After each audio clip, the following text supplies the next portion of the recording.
Hey everyone, I'm Peter Stories here to guide you today.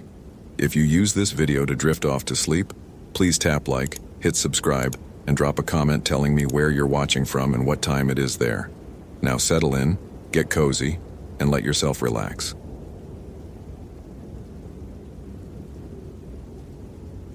My name is Samuel Hayes, and I'm going to tell you about the worst damn day of my life. Hell, maybe the worst week of my life, if I'm being honest. This happened back in October of 2009, right when everything was still going to shit with the economy and people were losing their jobs left and right. I wasn't a forest ranger anymore by then. Budget cuts got me an 008, same as a lot of folks. But I kept my certifications, kept my equipment, and started taking private cases. Missing persons mostly. Families who couldn't wait for the understaffed park service to get around to their emergencies. See, I've always had this thing where I can track better than most people. Not just footprints and broken branches, though I'm damn good at those too. But I can read the forest like other people read books. Animal behavior, weather patterns, the way the wind moves through trees. After 15 years as a ranger, you pick up on things that don't make sense, things that are just wrong. And when people go missing in the wilderness, wrong is usually what you're looking for. So when my phone rang at 6 a.m. on October 23, 2009, I wasn't exactly surprised. What did surprise me was the voice on the other end. This woman crying so hard I could barely understand her. Mr. Hayes, this is Linda Chen. My daughter Jessica is missing. Now I'd handled maybe 20 missing person cases since I went private, but something about Mrs. Chen's voice just hit me different. Maybe it was the way her words broke apart, or maybe it was how she kept saying her daughter's name like she was trying to keep her alive just by speaking it. She's been gone 4 days. Mrs. Chen managed to get out between sobs. The Park Service says they're doing everything they can, but they weren't. I knew they weren't because I knew exactly how understaffed Olympic National Park was in 2009. They had maybe 3 rangers covering areas that should have had 10. And this family, God, you could hear the desperation eating them alive through the phone. I met the Chen family at the Hurricane Ridge Visitor Center that afternoon. Dr. William Chen was one of those precise academic types, the kind of guy who probably hadn't slept outdoors since Boy Scouts. But when I shook his hand, his grip was trembling, and his eyes had that hollow look people get when they haven't slept in days. Mrs. Chen was worse. She looked like she was holding herself together with pure willpower and caffeine. Then there was Kevin, Jessica's younger brother. Kid was maybe 22, and he had that angry energy that comes when you feel helpless. The Rangers keep saying they're searching, he told me, his voice tight with frustration. But Jessica's been out there for 4 days. 4 days. How long does someone last alone in October? That was the question nobody wanted to answer directly, but we all knew the math. Late October in the Olympics, temperatures dropping into the 30s at night, rain turned into sleet, daylight gone by 6 p.m. If Jessica Chen was just lost, she probably had maybe another day or two at best. If she was hurt, well, time was already running out. Dr. Chen pulled out a folder stuffed with papers. Jessica's a graduate student at University of Washington, he explained, his voice getting stronger when he talked about his daughter's work. Marine biology. She was up here studying salmon spawning patterns in the Elwha River system. She's done field work before, she's not careless. Mrs. Chen reached into her purse and pulled out a photograph. Jessica Chen was pretty in that outdoorsy way. Short black hair, bright smile. The kind of person who looked comfortable in hiking boots and rain gear. But it was the way her mother held that photo, like it was the most precious thing in the world, that really got to me. She was supposed to check in every evening by satellite phone, Dr. Chen continued. Last contact was Sunday night, October 19th, around 8 p.m. She said everything was normal, data collection was going well, weather was holding up. Then, nothing. Kevin leaned forward. Her campsite was exactly where she said it'd be, down by the river. But her sleeping bag was still there, her research equipment, even her satellite phone. The only things missing were her hiking pack and her field notebook. Now that was interesting. If Jessica had gotten lost or injured near camp, she wouldn't have taken a hiking pack.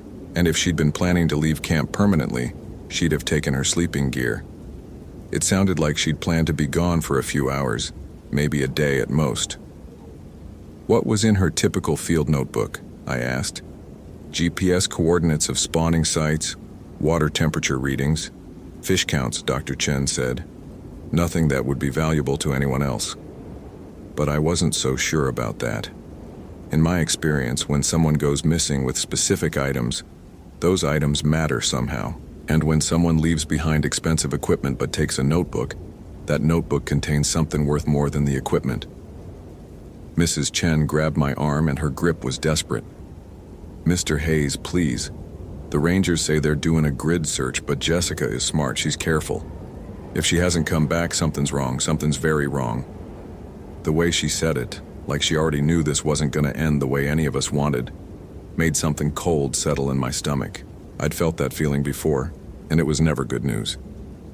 "I'll find her," I told them, and I meant it. Hell, maybe I meant it too much. But looking at that family falling apart, knowing that every hour meant Jessica's chances got worse, I couldn't walk away from that. I spent the rest of that day getting oriented with Jessica's research area and her planned route. The Elwha River was about as remote as you could get in the Olympics. Old growth forest, steep terrain, river canyons that could hide damn near anything.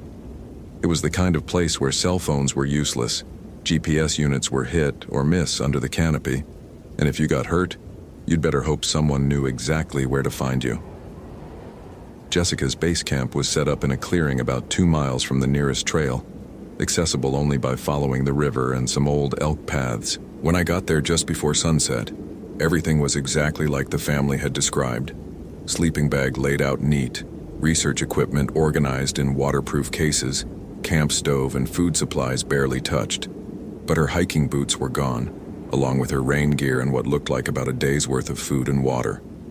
I walked the perimeter of the camp looking for sign, and that's when my tracking abilities really kicked in. I found a partial boot print in soft mud near the river, pointed upstream. The tread pattern was consistent with hiking boots, and the size looked about right for a woman Jessica's height. But here's what bothered me. The print was deep and clean, like she'd been moving with purpose, not wandering around lost. The sun was almost gone, so I set up my own camp about 50 yards from Jessica's site.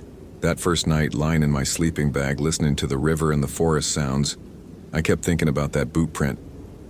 In 15 years of ranger work, I'd learned to trust my instincts about these things, and my instincts were telling me that Jessica Chen hadn't just gotten lost.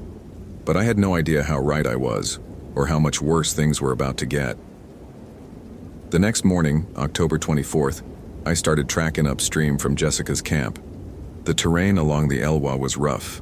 Fallen logs, boulder fields, sections where the river cut so close to the canyon walls that you had to scramble over rocks just to keep moving. It was the kind of country that would challenge an experienced hiker, let alone someone who might be injured or panicked. But here's the thing about tracking. It's not just about footprints. It's about reading the whole story the forest tells you. And as I followed Jessica's route upstream, the story I was getting didn't make sense. First, there were her footprints when I could find them. They were spaced normally, not the short shuffling steps of someone who was lost or scared. Second, she was sticking to the easiest route along the river. Someone who knew where they were going, not someone wandering around confused. Third, and this is where it got weird, every quarter mile or so I'd find small markers. A rock balanced on a log, a stick stuck in the ground at an odd angle, things that could have been natural but weren't quite right. Now, in search and rescue work, we teach people to leave markers if they're lost to help rescuers track them. But these weren't desperate SOS markers. These were deliberate, precise. Like someone was marking a specific route for a specific purpose. Around noon, about 3 miles upstream from her camp, I found Jessica's first actual research site. There was a shallow pool where salmon were spawning, and you could see where she'd set up her equipment to take measurements. Her field notebook would have had GPS coordinates for this spot, water temperature readings, fish counts, maybe photographs, standard scientific field work. But then I found something that made my skin crawl. Carved into a tree about 10 feet from the spawning pool was a symbol, not random vandalism, but a precise geometric design. It looked almost like a stylized eye, about 6 inches across, carved deep enough that it would have taken time and the right tools. And it was fresh. The wood was still light-colored, hadn't had time to weather. I'd seen enough crime scenes to know when something was wrong, and brother, this was wrong as hell. You don't carve symbols like that by accident, and you don't do it while you're conducting legitimate research. Someone had been at this site recently, someone with time and tools and a reason to mark the location. I pulled out my digital camera, one of those early Canon models with the big memory card, and photographed the symbol from multiple angles. Then I started expanding my search around the spawning pool, looking for more sign. That's when I found the second set of footprints. They were maybe 20 yards downstream from Jessica's research site, in a patch of soft riverbank mud. Boot prints, size 11 or 12, with a distinctive tread pattern that was definitely not Jessica's hiking boots. And here's what made my blood run cold. These prints were positioned like someone had been watching the research site, hidden in the tree line, perfect view of where Jessica would have been working, but concealed from her position. Someone had been stalking Jessica Chen. I knelt down and studied the prints more carefully. The depth and spacing told me it was a man, probably average height and weight, who'd been standing still for an extended period. Long enough for his weight to press deeper heel impressions into the mud. Long enough to watch Jessica work, maybe take photographs, maybe plan. My phone, one of those first-generation iPhones that worked about half the time in the mountains, managed to get just enough signal to send a text to the Chen family. Following good leads, we'll check in tonight. I didn't want to tell them what I was really finding. Not yet, not until I knew more. But I was starting to realize this wasn't a simple missing person case anymore. This was something much worse. I followed the stalker's prints away from the river, and they led me to an old logging road about a quarter mile through the forest. The road was mostly overgrown, but passable with the right vehicle. And right there, clear as day, were tire tracks. Fresh tire tracks from something with aggressive tread, probably a pickup truck or SUV. So now I had a timeline. Jessica arrives at her research site to study salmon spawning. Unknown subject is already there, hidden and watching. Jessica conducts her research, probably unaware she's being observed. At some point, the unknown subject makes contact. But here's what didn't make sense. If someone had grabbed Jessica at the research site, why were her personal markers continuing upstream? If she'd been taken against her will, she wouldn't have been able to continue leaving trail signs. Unless she was being forced to guide someone to her other research sites. Unless her field notebook with all those GPS coordinates had become a roadmap for someone with very specific plans. I hiked back to the river and continued following Jessica's route upstream. The markers continued, that same precise, deliberate placement that suggested she was marking a planned route, not wandering randomly. But now I was looking at them differently. What if they weren't just research markers? What if Jessica was trying to leave a trail for potential rescuers while also being forced to guide her captor to specific locations? The sun was getting low, and I was maybe 5 miles from Jessica's base camp when I found the second research site. Another salmon spawning area, another carved symbol in a nearby tree. This one looked like an inverted triangle with lines through it, and again, boot prints in the mud showing that someone had been watching from concealment. This was when my satellite phone, yeah, I still carried one of those clunky iridium units back in '09, started ringing. It was Mrs. Chen, and I could tell immediately she'd been crying. "Mr. Hayes," she said, her voice broken. "Have you found anything? Please, we need to know." "I'm following a clear trail," I told her, which was true. Jessica's smart, and she's been leaving signs.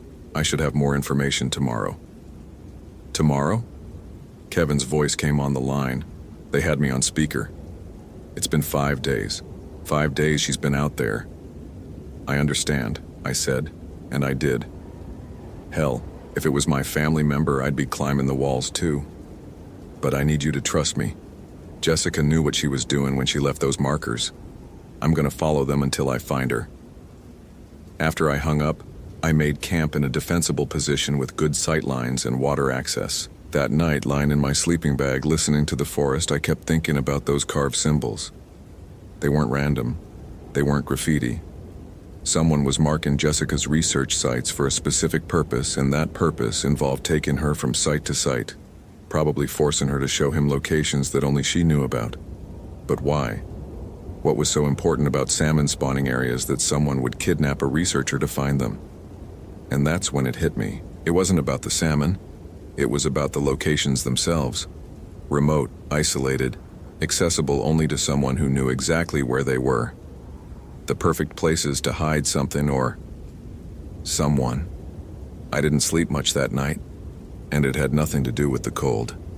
October 25th started with freezing rain and a radio weather report that promised it was going to get worse. Storm system moving in from the Pacific, temperature drop, possible snow above 3,000 feet. If Jessica was still alive out there, time was running out fast. I broke camp early and continued following the trail upstream. The markers were still there, still precise and deliberate, but they were getting farther apart. Either Jessica was getting tired, or whoever was forcing her to make this journey was pushing harder, giving her less opportunity to leave signs. Around midday, maybe 7 miles from Jessica's original camp, I found the third research site. But this one was different. This one looked like it had been used recently, not just by Jessica, but by someone else. There was a fire ring that wasn't on any official maps, made from river stones and partially concealed under a fallen log. The ashes were cold but recent, maybe 48 hours old. And there was another symbol carved into a tree, this one more complex. It looked like overlapping circles with lines radiating outward. But what really caught my attention was what I found near the fire ring.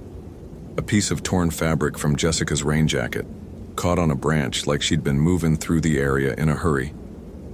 I was photographing the fabric when my GPS unit started acting up. The display was flickering, coordinates were jumping around, and then it just shut off completely. I tried turning it back on. Nothing. The batteries were fine, but the unit was dead. Now, GPS units don't just die for no reason. They're built to handle rough weather and hard use. But sometimes they fail when they're subjected to electromagnetic interference, like from radio transmitters or other electronic equipment. Someone was jamming my GPS. That's when I really started paying attention to my surroundings in a different way. I've always had this ability to sense when I'm being watched. Call it instinct, call it paranoia. But after 15 years in the woods, you learn to trust that feeling. And right then, standing next to that hidden fire ring, I felt eyes on me. I casually finished photographing the fabric and the symbol, then started packing up my equipment. But I was also scanning the forest around me, looking for any sign of human presence. Movement, unnatural colors, anything that didn't belong. There, about 100 yards uphill from the research site, a flash of reflected light from the tree line. Could have been a puddle reflecting sunlight, could have been a piece of broken glass left by previous campers, or could have been someone watching me through binoculars. I kept moving, like I hadn't noticed anything, but I changed my route. Instead of following Jessica's trail markers directly, I started moving in a wide circle, using terrain features for concealment. And that's when my ability to read the forest really kicked into high gear. The animals were wrong. Not just quiet, wrong. I could see squirrels and birds, but they were all positioned like they were watching something specific. All their attention focused on the same general area, uphill from where I'd been. When forest animals all focus on the same spot, it usually means there's a predator in that area. And in this case, the predator was human. I worked my way through heavy timber, moving as quietly as possible, until I had a clear view of the area where I'd seen the reflected light. And there, partially concealed behind a fallen log with a perfect view of Jessica's research site, I found a hide. Someone had built a blind out of natural materials, branches, moss, fallen leaves, designed to let them observe the research site without being seen. Inside the hide were the marks of extended occupation, compressed earth where someone had been lying prone, candy bar wrappers, empty water bottles, and most disturbing of all, dozens of cigarette butts from the same brand, Marlboro Reds. This wasn't casual observation. Someone had spent hours, maybe days, watching Jessica's research sites, studying her routine, learning her patterns, waiting for the right moment. I was photographing the hide when I heard it, the distant sound of an engine, not a car or truck on some distant road, but something closer, Something moving through the forest itself, an ATV or dirt bike maybe a quarter mile away and getting closer. Every instinct I had was telling me to get the hell out of there. Whoever had built this hide, whoever had been stalking Jessica, was coming back, and I was pretty sure they wouldn't be happy to find me snooping around their surveillance post. I grabbed my pack and started moving fast through the timber, putting distance between myself and the hide. The engine sound was getting closer, and I could tell from the pitch and rhythm that it was definitely an ATV, probably a big one capable of carrying 2 people or a lot of equipment. That's when my radio died. I'd been carrying a handheld radio tuned to the emergency frequencies, partly for safety and partly to monitor any search and rescue traffic related to Jessica's case. But suddenly, it was just static. Then nothing. Dead. Just like my GPS. Someone was jamming all my electronic equipment. I kept moving, using every bit of cover I could find until I reached a rocky outcrop that gave me a concealed view back toward the research site. And that's when I saw him. The man riding the ATV was maybe 50 years old, average height, wearing expensive outdoor gear that looked too new and too clean. He wasn't a local hunter or hiker. He was someone with money who'd bought all the right equipment but didn't have the experience to make it look natural. But what really caught my attention was what he was carrying. A military-style radio with an external antenna and what looked like a portable GPS jammer. This guy was serious, professional, and he was definitely connected to Jessica's disappearance. He rode the ATV directly to the hide I'd just discovered, dismounted, and spent several minutes examining the area where I'd been. Even from a distance, I could see his body language change when he realized someone had found his surveillance post. He started moving faster, more agitated, talking into his radio in short clipped sentences I couldn't make out. Then he did something that made my blood run cold. He pulled out what looked like a satellite phone and made a call. The conversation was brief, but even from my position I could see the way he gestured, urgent, aggressive, like he was reporting a problem that needed immediate attention. When he finished the call, he spent another few minutes policing up the hide, removing evidence, eliminating any sign that it had ever existed. Then he mounted the ATV and rode off, not back the way he'd come, but further upstream, following the same route Jessica's markers had been indicating. I waited until the engine sound faded completely, then made my way back down to the research site. The hide was gone, wiped clean like it had never existed. But I still had my photographs and I still had the trail to follow. The problem was now I knew I wasn't just tracking a missing person anymore. I was in the middle of something much bigger and much more dangerous, and whoever was behind it knew I was coming. That's when everything started going to hell. The storm that had been threatening all day finally hit around 4 p.m., and it hit hard. Freezing rain turned to sleet, then snow, and the temperature dropped maybe 20 degrees in an hour. The trail markers became almost impossible to see, and the rocky terrain turned slick and treacherous. But I kept going, partly because I knew Jessica was running out of time, and partly because I was starting to get angry. Someone had taken a young woman who was just trying to do her job and they'd turned it into some kind of sick game. The carved symbols, the surveillance, the systematic movement from site to site. This wasn't random violence. This was planned, organized, and that made it worse. Around sunset, maybe 9 miles from Jessica's original camp, I found the 4th research site. And this one was different from all the others. There was no carved symbol in a tree. Instead, there was a message carved into a fallen log near the water's edge. For Mr. Hayes, you impress me. Son of a bitch knew my name. More than that, he'd been expecting me. I stood there in the snow, staring at that message, and realized I'd walked right into a trap. This whole thing, Jessica's disappearance, the trail markers, even the surveillance hide I'd found, it was all designed to bring me to this specific place at this specific time. But why? What did I have to do with any of this? I was still trying to figure that out when I heard a voice from the forest behind me. Mr. Samuel Hayes, former United States Forest Service private investigator specializing in missing persons cases, 43 successful recoveries over the past 18 months, including several cases the authorities had given up on. I spun around, but I couldn't see anyone.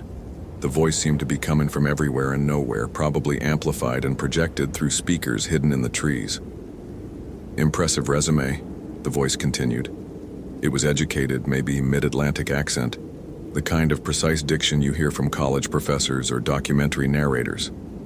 But I'm particularly interested in your unique abilities. The way you read terrain, track movement patterns, sense human presence.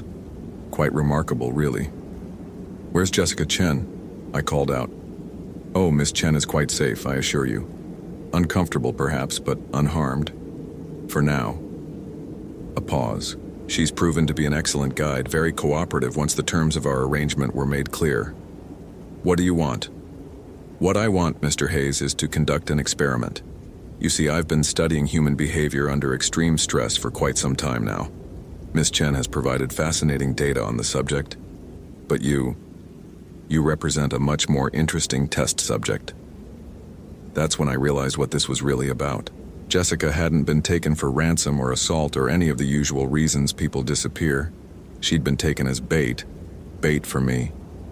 The question, the voice continued, is whether your remarkable tracking abilities will function effectively when you become the prey instead of the hunter, when every advantage you normally possess is systematically removed. As if on cue, my satellite phone went dead. Not just the signal. The entire unit shut down, display went black, nothing. Same electronic jamming that had killed my GPS and radio. You see, Mr. Hayes, I've spent considerable time studying your methods, your reliance on technology, your movement patterns, your psychological profile based on your previous cases. I know exactly how you think, how you operate, what strengths you'll try to leverage. The snow was coming down harder now, and the temperature was dropping fast. My breath was visible, and I could feel the cold starting to seep through my gear. Miss Chen is approximately 2 miles from your current position, in a location she will survive for perhaps 12 hours given current weather conditions. You have until dawn to find her, but I should warn you, the route between here and there is challenging. And if I find her, then you'll have earned the right to attempt to leave this forest alive. Both of you. The voice went silent, and I was alone with the snow and the growing darkness. But I wasn't just alone. I was cut off from all electronic communication in deteriorating weather, facing an unknown opponent who'd been studying me for God knows how long. And somewhere out there, Jessica Chen was waiting for me to save her life. That's when I realized I was going to have to dig deeper than I'd ever dug before. My usual advantages, technology, communication, backup support, were all gone, but I still had the abilities that had kept me alive through 15 years of ranger work, and I still had something that no amount of study or preparation could account for. I still had the experience of every terrible thing that had ever happened to me in these forests, and I was about to find out if that would be enough. The temperature kept dropping as I tried to figure out which direction to head. 2 miles could be anywhere in a 360-degree circle, and in this terrain with snow cover and potential trail markers, it might as well have been 200 miles. But then I remembered something my old partner used to say. When you can't see the trail, become the trail. I stood still in the snow and started thinking like Jessica's captor instead of like a rescuer. If I was holding someone prisoner in this wilderness, where would I put them? Somewhere secure, somewhere I could control access, somewhere that would provide natural barriers against escape, and somewhere that would challenge a tracker like me to find. I closed my eyes and let my other senses take over. The wind was coming from the northwest, carrying the scent of snow and pine and something else. Smoke. Not wood smoke from a campfire, but something more acrid, chemical smoke like burning plastic or fuel.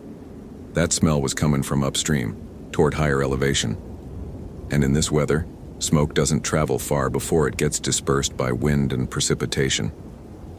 Whatever was burning was maybe a mile away, probably less. I started moving toward the scent, using terrain features to stay concealed and conserve body heat. The snow was ankle deep now and still coming down, which meant tracks would be covered quickly, but also meant anyone else moving around would leave fresh sign. About half a mile from the research site, I found what I was looking for. ATV tracks, partially filled with snow but still visible. 2 sets, both fresh, both heading in the same direction as the smoke smell. But here's where my experience with tracking really paid off. Most people would have just followed the ATV tracks, but I could see something else in the pattern. The second set of tracks were deeper, more widely spaced, like the ATV was carrying extra weight. A passenger maybe, or additional equipment, or a prisoner. The tracks led me up a steep drainage through terrain that would have been challenging on foot and was probably hell on an ATV. But whoever was driving knew exactly where they were going, taking a route that stayed concealed from most sight lines while still being passable for a vehicle. That's when I heard the generator. It was faint, almost masked by the wind and snow, but unmistakable. A small gas-powered generator, probably running lights or communication equipment. And generators need fuel, which meant whoever was using it had either carried in a lot of gasoline or had some kind of supply cache. This was getting more organized and more professional by the minute. I worked my way closer to the generator sound, moving through heavy timber to stay concealed. The smell of smoke was stronger now, and I could make out artificial light filtering through the trees ahead. What I found made my stomach drop. It was a camp, but not like any camp I'd ever seen. 3 military-style tents arranged in a triangle, with the generator and communication equipment in the center. Floodlights on portable stands all focused on a fourth structure that looked like... Jesus Christ, it looked like a cage. A cage big enough for a person. I was maybe 50 yards away, hidden behind a fallen log, when I saw her. Jessica Chen, alive but confined in what appeared to be a modified animal trap. Steel mesh walls, padlock on the door, barely big enough for her to sit upright.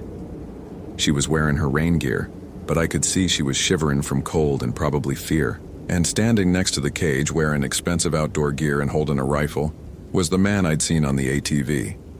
But he wasn't alone. There were 3 other men in the camp, all armed, all moving with the kind of casual alertness that suggested military or law enforcement background. This wasn't some crazy loner who'd grabbed a random victim. This was an organized operation with multiple participants and serious resources. I was outgunned, outnumbered, cut off from communication, and facing an opponent who'd been planning this confrontation for weeks or months. My equipment was compromised, the weather was getting worse by the hour, and Jessica's time was running out. In other words, I was completely screwed. But then I remembered something else my old partner used to say. When you're outgunned, don't fight fair. These guys had studied my usual methods, but they hadn't accounted for what happens when I stop being a professional tracker and start being a pissed-off ex-ranger with nothing left to lose. I spent the next hour watching their camp, learning their routines, identifying weaknesses. The floodlights were bright, but they also created deep shadows and eliminated the operator's night vision. The generator was loud, which masked small sounds, but also prevented them from hearing anyone approaching. And most importantly, their confidence was making them careless. They thought they'd neutralized all my advantages, but they'd forgotten that technology wasn't what made me good at finding people. What made me good was 15 years of surviving things that should have killed me. The storm was my ally now. The wind covered the sound of my movement. The snow erased my tracks almost as fast as I made them, and the cold made everyone want to stay close to the generator and the heated tents. I started my approach from downwind, moving through terrain so rough that none of them would expect anyone to use it. Rocky ground, fallen logs, dense undergrowth, all the places that would be hell to navigate in darkness and weather, but would keep me concealed until I was ready to act. That's when I heard the voice again, coming from speakers around the camp. "Mr. Hayes, I know you're out there. You found our little research station, haven't you?" The man with the rifle, the one I'd seen on the ATV, was speaking into a microphone connected to the sound system. Up close, I could see he was older than I'd first thought, maybe late 50s, with the kind of pale, soft look that comes from spending most of your time indoors. "I do hope you appreciate the effort that's gone into this experiment," he continued. "Months of preparation, extensive research into your background and methods, careful selection of the optimal test subject to ensure your participation." "You son of a bitch," I heard Jessica call out from the cage, her voice weak but angry. "When he finds you, he's gonna make you pay for this." The man chuckled. Miss Chen still has faith in her rescuer. Admirable, really, though perhaps misplaced given the circumstances. He walked over to Jessica's cage and crouched down next to it. "You see, my dear, Mr. Hayes is indeed quite skilled at finding people. But his success rate depends largely on factors that are no longer in play. Communication with support teams, reliable equipment, detailed knowledge of the search area, cooperation from local authorities. Remove those advantages and even the most capable tracker becomes ordinary." I was maybe 30 yards away now, concealed behind a cluster of boulders, close enough to see Jessica's face in the floodlight glare. She was scared but not broken, which meant she still had fight left in her. "The question," the man continued, "is whether Mr. Hayes will attempt a direct assault, which will fail, or try some clever tactical approach that I've already anticipated and prepared for." That's when I realized something important. This guy was smart, maybe brilliant, but he was also arrogant. He thought he'd accounted for every variable, planned for every contingency. But there was one thing he couldn't plan for, couldn't study or anticipate. He couldn't plan for what I'd learned from every nightmare I'd survived in these forests over the past 15 years. I'd been in situations where everything went wrong, where all the standard approaches failed, where survival came down to pure instinct and the ability to do things that didn't make sense to anyone watching from the outside. This guy had studied my successes, but he hadn't lived through my failures, and that was going to be his mistake. The man stood up and gestured to his team. "Gentlemen, Mr. Hayes has approximately 6 hours until hypothermia becomes a serious concern for Miss Chen. I suspect he'll make his move within the next 2 hours, probably from the north or east where the terrain provides the most cover." 2 of the armed men moved to positions covering the approaches he'd mentioned, but the third man stayed near the generator, and that's when I noticed something interesting. He was wearing night vision goggles, but he kept lifting them up to rub his eyes. The floodlights were screwing with his night vision, making the goggles more hindrance than help. All of them were experiencing the same problem. Their own lighting was destroying their ability to see into the darkness beyond the camp perimeter. I started my final approach from the south, the one direction they weren't covering because the terrain was supposedly too rough for anyone to navigate in these conditions. And it was rough. I had to belly crawl through undergrowth, slide down rocky slopes on my stomach, and work around deadfalls that would have broken bones if I'd misjudged the approach. But I'd done worse. Hell, I'd done worse in weather that was colder, with injuries that were more serious, and with stakes that were just as high. When I was maybe 15 yards from the camp, close enough to hear their quiet conversations, I stopped and assessed the situation one more time. 4 armed men, automatic weapons, military training, prepared positions. Under normal circumstances, this would have been suicide. But these weren't normal circumstances, and I wasn't operating under normal rules anymore. I pulled out my knife, not some fancy tactical blade, just the same fixed blade hunting knife I'd carried for 15 years, and started moving toward the generator. If you want to hurt someone who depends on technology, you attack their power source. The generator was maybe 10 feet from the nearest armed guard, but it was positioned behind a large tree that blocked his line of sight. I waited for the wind to pick up, masking any sound I might make, then slipped out of the tree line and put my knife through the fuel line. Gasoline started puddling on the ground, and the generator's engine began to cough and stumble as it lost fuel pressure. Within 30 seconds, the lights started flickering. Within a minute, everything went dark. "What the hell?" I heard one of the guards say. "Generator's down," another voice called. "Fuel line, maybe. Check it out." 2 of them started moving toward the generator with flashlights, and that's when I made my next move. Not toward the guards, not toward the cage where Jessica was trapped, but toward the communication equipment. These guys had been jamming my electronics, but that meant they had electronic equipment of their own.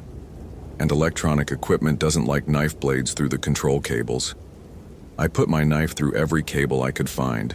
Radio antennas, power lines, data connections. Sparks flew from several of the units, and I could smell burn-in circuits and melted plastic. "The comm gear's been sabotaged," someone yelled. That's when the floodlights came back on. They had backup power, probably batteries, but it would only last a few hours at most. More importantly, the light revealed my position near the communication equipment. "There, south side." Muzzle flashes lit up the forest as automatic weapons opened fire, but I was already moving, rolling behind the largest tree I could find as bullets chewed bark and wood around me. The smart thing would have been to retreat, put distance between myself and the superior firepower, live to fight another day. But Jessica didn't have another day. In this weather, locked in that cage, she had maybe hours before hypothermia killed her. So instead of retreating, I went forward. I came out from behind the tree at a dead run, not toward the guards who were shooting at me, but toward Jessica's cage. It was the one move they wouldn't expect, the one that made no tactical sense, the one that gave me maybe 3 seconds before they could adjust their fire. 3 seconds was all I needed. I slammed into the cage door with my shoulder, and the padlock, which was strong but attached to a relatively weak hasp, tore right out of the steel mesh. Jessica was out of the cage and moving before the lock hit the ground. "This way," I yelled, grabbing her hand and pulling her toward the darkest part of the forest, the area with the most cover, the direction that would be hardest to follow. But the older man, the one who'd been running this whole operation, wasn't yelling or chasing us. He was standing next to the damaged communication equipment, and he was smiling. "Very impressive, Mr. Hayes," he called out, his voice carrying clearly across the camp. "But I'm afraid this is only the first part of your test." That's when I heard the sound that made my blood freeze. Dogs. At least 2 of them, maybe more, and they were getting closer fast. "Did you really think I wouldn't have a contingency plan?" the man continued. "The cage was never meant to hold Miss Chen indefinitely. It was meant to force you to reveal your position, to commit to a rescue attempt that would allow me to begin the real experiment." Jessica and I were maybe 100 yards into the forest, moving as fast as we could through terrain that was rough enough in daylight and was nearly impossible in darkness and snow. But behind us, I could hear the dogs getting closer, and dogs don't care about rough terrain or bad weather. "What is this?" Jessica gasped as we scrambled over a fallen log. "What does he want?" "He wants to see if I can get us out of here alive," I told her, "and right now I'm not sure I can." The dogs were close enough now that I could hear them panting, and the sound of their handlers crashing through the undergrowth behind them. Jessica was moving well considering what she'd been through, but we weren't gonna outrun trained tracking dogs in this terrain. We needed a different approach. "The river," I told Jessica. "We need to get to the river. That's a mile away and it's freezing. Dogs can't track through running water and the cold will slow down our scent trail. It's our only chance." We changed direction, heading downhill toward the sound of running water, but I could tell the dogs were gaining on us. In another few minutes they'd be close enough for their handlers to see us, and then the automatic weapons would come into play again. That's when Jessica did something that probably saved both our lives. "Wait," she said, stopping suddenly. "I know this area. I've been here before." She pointed to a cluster of boulders maybe 50 yards to our left. "There's a cave behind those rocks. Small opening, but it goes back maybe 20 feet. I used it for shelter during a rainstorm when I was doing my first survey. It wasn't perfect, but it was better than trying to outrun dogs in open forest." We made it to the boulder cluster just as I heard the first dog break into a clearing behind us, close enough that its handler would be able to see our tracks in the snow. The cave opening was small, just like Jessica had said, barely big enough for a person to squeeze through. But once we were inside, it opened up into a space maybe 6 feet wide and 8 feet deep. Not much, but enough to give us some protection and a defensive position. "How did you know about this place?" I whispered. "I've been studying this watershed for 6 months," Jessica replied. "Every salmon spawning area, every creek, every piece of terrain that affects water flow. I know this forest better than anyone." That's when it hit me. Jessica wasn't just a victim in this situation. She was an asset. She knew the terrain, the water patterns, the seasonal changes, all the things that could help us survive and evade pursuit. "Where's the nearest road?" I asked her. "Forest Service Road 2190, about 3 miles northwest. But there's a problem. It's on the other side of the river, and the only bridge is back near my base camp." "What about other ways across the river?" "There's a fallen log about 2 miles downstream that spans the water. I used it earlier this year during low water conditions. But with all this rain and snow, the river level might be too high." The sound of dogs was getting closer, and I could hear their handlers directing them toward our position. We had maybe minutes before they found the cave entrance. "Is there another way out of this cave?" I asked. "No, this is it. Dead end." So we were trapped. Armed pursuers with dogs outside, no back exit, limited supplies, and weather that was getting worse by the hour. In most situations, this would be where the story ended, but I'd been in worse situations, and I was still alive. "Jessica, I need you to tell me everything you know about the terrain between here and that fallen log bridge. Every creek, every slope, every place where someone might have trouble following us." For the next few minutes, while the dogs sniffed around outside our cave, Jessica gave me a detailed description of the route to the river crossing. She knew the country like I'd never seen anyone know it. Not just the major features, but the micro-terrain, the seasonal changes, the places where water collected and where it drained. "There's a marshy area about half a mile from here," she whispered. "Lots of standing water, thick mud, heavy vegetation. It'd be tough for people to move through, but dogs would have a hard time tracking through all that standing water. And after that? Rocky terrain, lots of loose stone and cliff faces. Sound carries really well through there. You can hear someone coming from a long way off." I was starting to see a pattern. The route Jessica was describing would neutralize most of the advantages our pursuers had. The dogs would lose our scent in the marsh. The rocky terrain would slow them down and make noise that would give us advance warning of their approach. But we still had to get out of this cave without getting shot. That's when I heard something that gave me an idea. The wind was picking up outside, strong enough that I could hear it howling through the trees. And when wind gets that strong in forest terrain, it creates a lot of noise. Cracking branches, rattling leaves, general chaos that makes it hard to hear other sounds. "When I tell you to move," I whispered to Jessica, "we're going out of here fast and heading for that marsh. Stay low, move quiet, and don't look back no matter what happens." The next strong gust of wind hit, and I heard trees groaning and branches snapping all around us. "Now!" We squeezed out of the cave entrance and immediately started moving toward the marshy area Jessica had described. I could hear dogs barking behind us, but the wind was carrying our scent in multiple directions, confusing them about which way we'd gone. We made it maybe 200 yards before I heard the first gunshot, but it wasn't aimed at us. It was a signal shot, telling the other searchers that we'd been located. That gave us maybe a 5-minute head start before they'd be organized and on our trail again.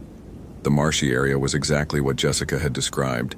Standing water, thick mud that sucked at your boots, vegetation so dense you had to push through it rather than walk around it. It was miserable to navigate, but it was also exactly what we needed to break up our scent trail and slow down pursuit. By the time we reached the rocky terrain on the far side of the marsh, I could barely hear the dogs anymore. The combination of running water, wind, and confused scent trails had done its job. "How much farther to the river crossing?" I asked Jessica.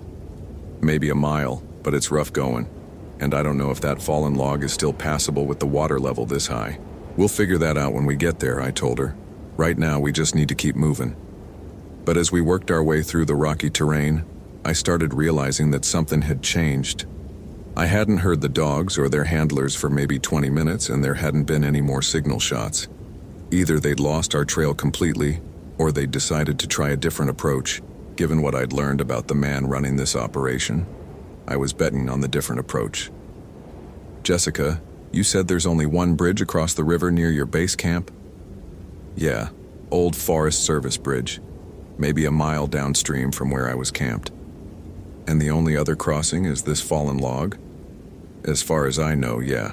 The river's too deep and fast to ford, especially this time of year." That's when I realized what they were doing. They weren't chasing us anymore because they didn't need to. They knew where we had to go, and they were going to be waiting for us when we got there. We were walking into another trap. But for the first time since this whole nightmare started, I was okay with that. Because now I had Jessica with me, and Jessica knew this country better than anyone. And more importantly, I was done playing by their rules. It was time to make some rules of my own. We reached the river just as dawn was breaking, and the situation was exactly what I'd expected. The water level was high from all the rain and snow, running fast and dark between rocky banks. The fallen log Jessica had mentioned was still there, but just barely. Most of it was underwater, with maybe 6 inches of the trunk visible above the surface. And waiting on the far side of the river, partially concealed in the tree line, were our pursuers. I could see at least 2 of them through my binoculars. The older man who'd been running the operation and one of the armed guards. They had rifles with scopes, a clear field of fire covering the log crossing, and all the time in the world to wait for us to make our move. "They're over there, aren't they?" Jessica said, even though she didn't have binoculars. "Yeah, 2 that I can see, probably more I can't. So what do we do?" I studied the situation for another few minutes, looking at the river, the crossing, the terrain on both sides. Then I started smiling because I just realized something important. These guys had made the same mistake that most people make when they're dealing with someone like me. They assumed I'd do the logical thing, the safe thing, the thing that made sense from a tactical standpoint. But sometimes the best approach is the one that doesn't make sense to anyone else. "Jessica, you know this river system better than anyone, right?" "Yeah, I've been studying it for months." "Is there anywhere upstream where the water gets shallow enough to cross on foot?" "There's a rocky area maybe half a mile up where the river spreads out over a gravel bar. During low water you can probably wade across, but with the water level this high, it'd be dangerous, but not impossible." "I guess not impossible. But why would we want to cross upstream when they're waiting for us at the log?" "Because they don't know you know about the upstream crossing, and because the last thing they'll expect is for us to circle around behind them." Jessica stared at me for a minute, then started grinning. "You want to turn this around, don't you? Stop running and start hunting." "Exactly." The upstream crossing was every bit as dangerous as Jessica had suggested. The water was knee-deep, running fast enough to knock you down if you weren't careful, and cold enough to cause hypothermia if you spent too much time in it. But we made it across, and more importantly, we made it across without being seen by the people waiting at the log crossing. Now we were on the same side of the river as our pursuers, but behind them, with the advantage of surprise and Jessica's detailed knowledge of the terrain. "How far is it to the nearest road from here?" I asked. "Maybe 2 miles through the forest. But there's something else. There's an old fire tower about a mile from here up on a ridge. It's got a radio repeater that might still be working. A radio repeater would let us contact the outside world, call for help, bring in law enforcement with the resources to deal with these guys properly. But first we had to get there without being caught. Can you guide us to that fire tower without crossing any open areas where they might see us?" "Yeah, I think so. Mostly through heavy timber, some rocky areas for cover." "Then that's where we're going." It took us almost 2 hours to work our way through the forest to the fire tower, moving carefully to avoid making noise or leaving obvious tracks. But Jessica knew exactly where she was going, taking us through terrain that provided maximum concealment while still heading in the right direction. The fire tower was an old wooden structure, maybe 60 feet tall, with a small cabin at the top that housed the radio equipment. The ladder up the side was weathered but solid, and more importantly, it gave us a view of the entire area.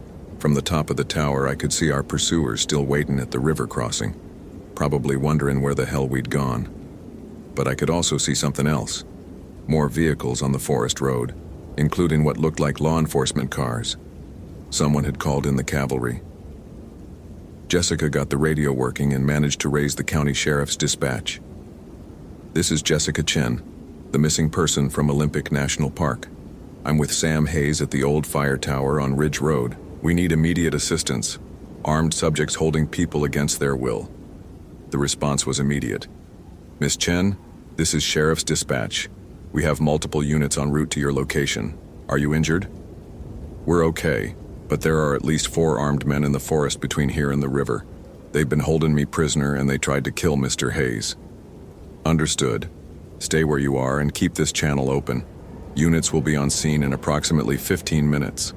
From our position in the fire tower, Jessica and I watched as sheriff's deputies and Forest Service rangers surrounded the area where our pursuers were waiting. It was over pretty quickly.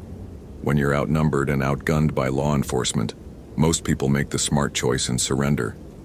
But as I watched the arrests being made, I kept thinking about what the older man had said.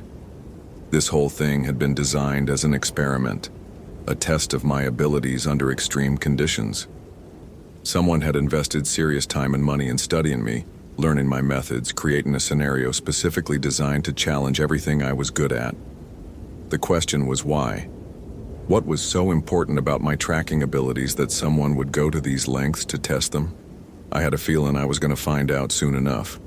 3 hours later, Jessica and I were sitting in the sheriff's office, giving statements and trying to make sense of what had happened. The 4 men who'd been arrested weren't talking, but their leader, the older man who'd orchestrated the whole thing, had been identified through fingerprints. Dr. Edmund Cray, former psychology professor at University of Washington, tenured faculty until 2007, when he'd been fired for conducting unauthorized experiments on graduate students. Since then, he'd apparently become obsessed with the psychology of extreme survival situations. According to his files, Sheriff Martinez told us, Dr. Cray believed that certain individuals possess enhanced survival instincts that only manifest under life-threatening conditions. He'd been identifying and studying people with unusual tracking or survival abilities. How many people? Jessica asked. You're the first we know about who survived the experience. We're still investigating, but there may have been others who weren't so lucky. That explained why he'd known so much about my background and methods. I wasn't his first test subject. I was just the first one who'd managed to turn the tables on him. What happens now? I asked. Dr. Cray and his associates are facing multiple federal charges: kidnapping, assault with a deadly weapon, conspiracy. They'll be going away for a very long time. As we were leaving the sheriff's office, Jessica grabbed my arm. Thank you, she said. I know you didn't have to come after me, especially when you realized how dangerous it was going to be. Yeah, I did, I told her. Your family was counting on me, and I don't let families down if I can help it. But the truth was more complicated than that. Somewhere during that nightmare in the forest, I'd realized that this was what I was meant to do. Not just find missing people, but find them when everyone else had given up, when the situation was impossible, when survival came down to instincts and experience that couldn't be taught or studied. Dr. Cray had been right about one thing. I did have abilities that were unusual, maybe even unique. But he'd made a fatal error in assuming that those abilities came from some kind of genetic advantage or psychological trait. What he hadn't understood was that my abilities came from something much simpler and much more powerful: the absolute refusal to quit when someone's life depended on me. And that's something you can't study, can't predict, and damn sure can't control. 3 weeks later, I got a call from another desperate family. Their son had gone missing in the Cascade Mountains, and the official search had been called off after a week. Mr. Hayes, the father said, his voice breaking with the same desperation I'd heard in Mrs. Chen's voice. Everyone says our boy is probably dead, but we can't give up. We need to know. I packed my gear and headed for the mountains, because that's what I do. I find people when everyone else has stopped looking. I bring families back together when the system says it's impossible.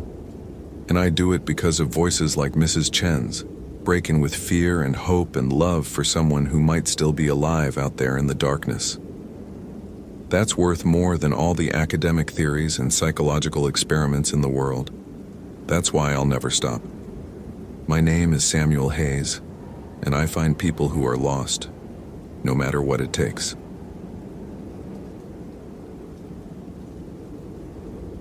My name is Sam Garrett, and I'm going to tell you about the worst damn day of my life. Though hell, that's saying something considering all the shit I've been through since. This happened back in October 2008, right when the whole economy was going to pieces and everybody was scared about their jobs and mortgages. Me? I'd just left the Forest Service after 8 years as a ranger, and I was trying to make it as a private investigator specializing in wilderness cases. Figured my skills tracking people through the backcountry might be worth something to desperate families when the cops hit dead ends.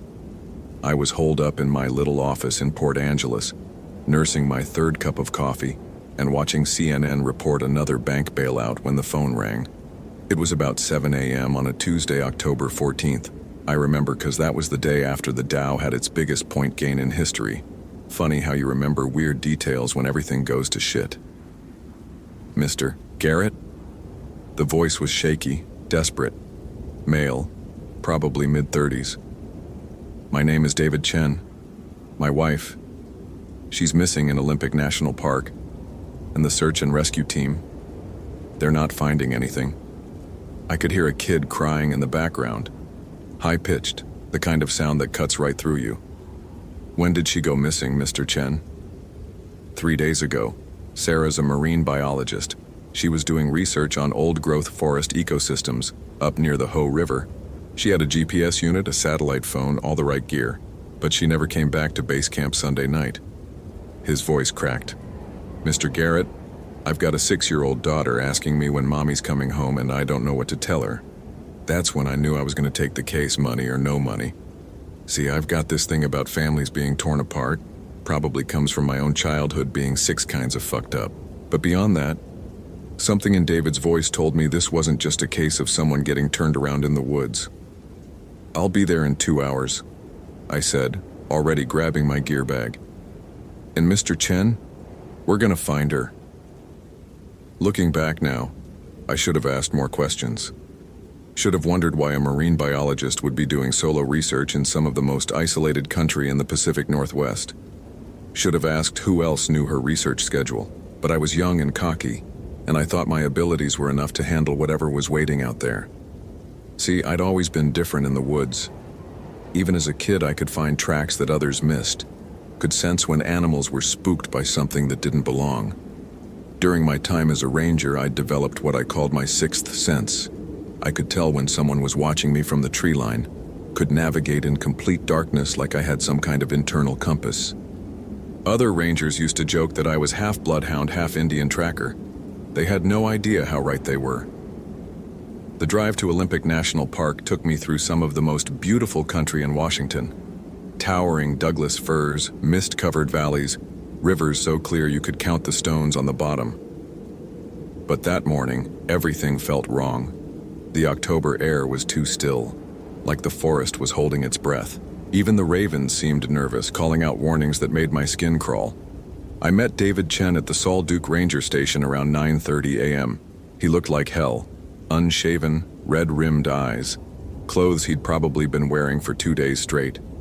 His little girl Emma was with him, clutching a stuffed orca and asking every 5 minutes when they could go find Mommy. The search and rescue coordinator says they've covered a 15-mile radius from her last known position, David said, spreading out a topographical map on the hood of his Honda. But Sarah knows these woods better than most of the searchers. If she's just lost, she would have found her way back by now. I studied the map, noting the terrain features, water sources, potential shelter areas. Sarah had been researching old-growth stands along the Ho River drainage. Remote country, but not impossibly difficult if you knew what you were doing. And according to David, Sarah definitely knew what she was doing. Has anyone found any of her gear? I asked. Her base camp was intact. Tent, supplies, research notes. But her day pack, GPS unit, and satellite phone went with her. David's hands were shaking as he traced her planned route on the map. Mr. Garrett, the Park Service is talking about scaling back the search. They think she might have fallen into the river and he couldn't finish the sentence. But I got the picture. The Ho runs cold and fast, fed by glacial melt. If someone went into the water wearing a heavy pack, their chances weren't good. Let me ask you something, I said, watching his face carefully. Did Sarah have any enemies? Anyone who might want to hurt her? David shook his head immediately. Sarah's the gentlest person you'll ever meet. Her research is about conservation, protecting old-growth habitats. The only people who don't like her work are some of the logging companies, but they wouldn't... I mean, this is 2008, not 1950. Famous last words. Right there. But at the time it seemed reasonable. Environmental conflicts were usually fought in courtrooms and newspaper editorials, not in the deep woods with missing persons. I spent the rest of Tuesday afternoon hiking Sarah's planned research route, looking for signs the search teams might have missed. And that's when I started noticing things that made the hair on my neck stand up. First was a boot print in soft earth near one of her research sites, size 11, maybe 12, with a distinctive wear pattern on the left heel. Problem was, Sarah wore a size 7, and none of the search team members had been through this particular area yet. Second was more subtle. The way certain branches were broken, like someone had been moving through the underbrush trying to stay hidden. I'd seen enough poachers and trespassers in my ranger days to recognize deliberate concealment. Third was what wasn't there. Sarah's research involved taking core samples from old-growth trees, measuring diameters, photographing specific specimens. I found 2 of her research sites, marked with little orange flags. Both showed clear evidence of her work. Fresh core holes, disturbed soil where she'd knelt to take measurements. But at both sites, something felt staged. Like someone had been there after her, maybe moving her equipment around. By Wednesday morning, I was starting to form a theory I didn't like. Someone had been watching Sarah, learning her routines, maybe planning something. The question was whether she'd stumbled onto something she wasn't supposed to see, or whether she'd been specifically targeted. That's when David called me, and I could hear the desperation ramping up in his voice. "Any news, Mr. Garrett? Please, I'm going crazy here. Emma keeps asking if Mommy's hurt, and I don't know what to tell her." "I'm following some leads," I said, which was technically true. "Give me another day or 2. What I didn't tell him was that my gut was screaming that Sarah wasn't just lost. She was being held somewhere by someone who knew exactly what he was doing. And if that was true, then time was running out fast. Wednesday afternoon, I decided to expand my search pattern beyond Sarah's official research area. Sometimes people change their plans, decide to check out something interesting they spotted earlier. I hiked north along an old deer trail, following my instincts more than any logical search pattern. That's when I found it. Sarah's orange research flag, tied to a branch about 2 miles from her farthest planned research site. But this wasn't like the others. This one was tied with a different kind of knot, positioned at eye level instead of waist level, like someone wanted to make sure it was noticed. I stood there staring at that flag for a long time, and I felt something I hadn't experienced since my early days as a ranger. The absolute certainty that I was being watched.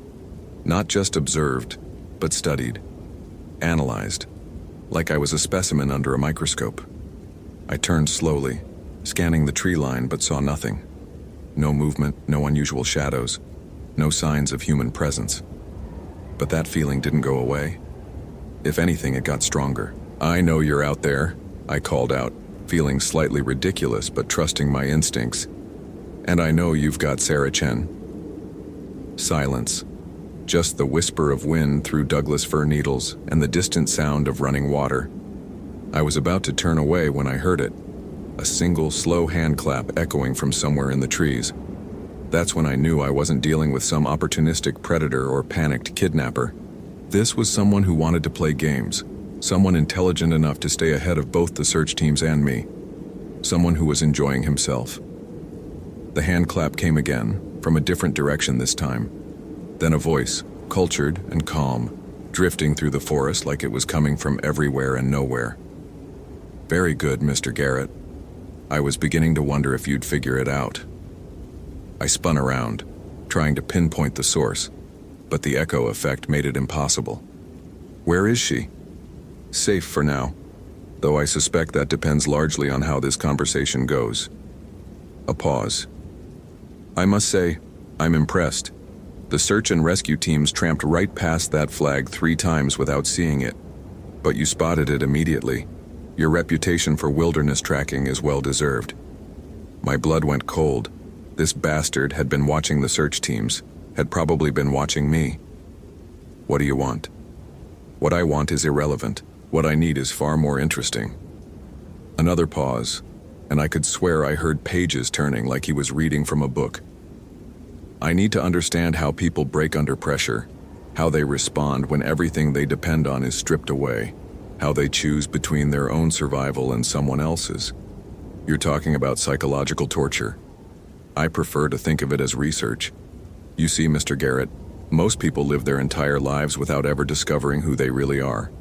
They coast along in comfortable bubbles, never tested, never pushed to their absolute limits. I provide a service, I reveal truth." The way he said it, so matter-of-fact and reasonable, made my skin crawl.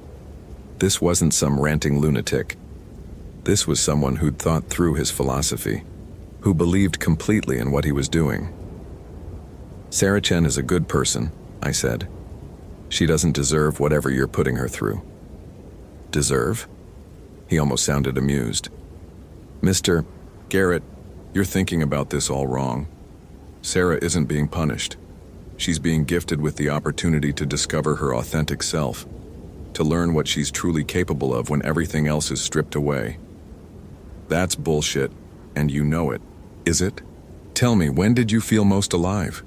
When you were filing paperwork at the ranger station, or when you were tracking a lost hiker through a blizzard, knowing that someone's life depended on your ability to read signs in the snow? I didn't answer, but he was right. The times I felt most like myself were when everything was on the line, when my skills were being tested against impossible odds. I thought so, he continued. You understand, even if you won't admit it. The comfortable life, the safe choices, that's not living, that's just existing. I'm offering people the chance to truly live, perhaps for the first time. By kidnapping and torturing them? By placing them in situations where they must confront their deepest fears, their most fundamental beliefs about themselves. Some people discover they're stronger than they ever imagined. Others discover they're not. The casual way he said it made me want to put my fist through his face, whoever he was. What happens to the ones who aren't strong enough? Silence stretched out so long I thought he might have slipped away. Then, that depends on how quickly you find them, Mr. Garrett. That's when I realized this whole conversation was part of his game. He wasn't just holding Sarah prisoner. He was using her to get to me, to test my abilities and see how I'd respond under pressure. You want to play games, I said. Fine. But understand this, I will find her, and when I do, I'm going to make sure you never hurt anyone again. I'm counting on it. Oh, and Mr. Garrett, you might want to check your equipment. The wilderness can be so unpredictable. The line went dead. Not that I'd been talking on a phone in the first place. The voice had just stopped, like he'd walked away. That's when I realized my GPS unit was beeping an error message. The screen was showing my position as somewhere in the middle of the Pacific Ocean. My radio was picking up nothing but static, and when I tried to use my satellite phone to call David with an update, I got a no service message despite being in an area with clear sky coverage. Son of a bitch had somehow jammed or disabled my communications equipment, which meant I was on my own out here, in country that was becoming more dangerous by the minute. But here's the thing, being cut off from technology didn't scare me as much as it probably should have. I'd been navigating these woods since before GPS was common, had learned to read terrain and weather patterns from old-timers who could track a deer through rock country just by the way stones were disturbed. If this bastard wanted to test my abilities, he was going to get more than he bargained for. I spent the rest of Wednesday afternoon following what I was pretty sure was a false trail. Too obvious, too convenient, leading toward a box canyon that would be perfect for an ambush. But I followed it anyway. Partly because I needed to be thorough, and partly because I was starting to understand this guy's psychology. He was intelligent, patient, and methodical, but he was also arrogant. He thought he could predict my movements, could stay ahead of me by thinking 3 steps into the future. What he didn't understand was that my best tracking wasn't based on logic or systematic searching. When I really needed to find someone, I stopped thinking and started feeling. I'd learned to trust my instincts so completely that I could follow tracks that were more intuition than evidence, could sense the right direction, even when all the logical signs pointed elsewhere. Thursday morning, I decided to stop playing his game and start playing mine. Instead of following the trail he'd laid out, I hiked back to Sarah's original research area and just stood there, closed my eyes, tuned out all the analytical bullshit, and tried to feel where she might be. At first, nothing. Just the normal sounds of forest, birds calling, wind in the trees, the distant rush of water over stones. But gradually, I started to pick up something else. A wrongness in the natural pattern, like a discordant note in a symphony. I opened my eyes and started walking, not following any trail or logical search pattern, just moving in the direction that felt right. Southeast, toward a drainage I'd dismissed earlier as too remote and difficult. The terrain got rougher as I climbed, old rock slides, deadfall timber, patches of Devil's Club that would shred anyone who tried to push through wearing just street clothes. But someone had been through here recently, not on the main trail, but paralleling it about 50 yards to the north, staying in cover. That's when I found the first piece of Sarah's gear, her water bottle, wedged between two rocks like it had been thrown aside in a hurry. But when I examined it more closely, I realized it had been placed there deliberately, positioned so it would catch the light and be visible from the trail below. Another breadcrumb, another test, but this time I noticed something the bastard had missed. Sarah was left-handed. I'd observed that when David showed me photos of her at work. But the water bottle had been placed by someone right-handed, positioned at an angle that would be natural for a right-handed person but awkward for someone left-handed. Small detail, but it told me I was definitely following the kidnapper's trail, not Sarah's. I kept climbing, using every tracking skill I'd developed over 15 years in the wilderness. Reading crushed vegetation, disturbed soil, the way spider webs were broken across game trails, and gradually I started to build a picture of who I was following. Male, probably 6 feet tall, in good physical condition, but not used to this specific terrain. His stride pattern showed he was working harder than necessary, not flowing with the natural rhythm of the landscape like someone who spent serious time in the backcountry. More importantly, he was carrying extra weight. Not just his own gear, but something or someone else. The footprint pattern showed he was compensating for an unbalanced load. By Thursday evening, I was getting close. The trail led toward a series of old mining claims dating back to the 1920s. Remote area, probably abandoned for decades, but with structures that could provide shelter. That's when everything went to hell. I was maybe 2 miles from what I figured was his base of operations when my luck ran out completely.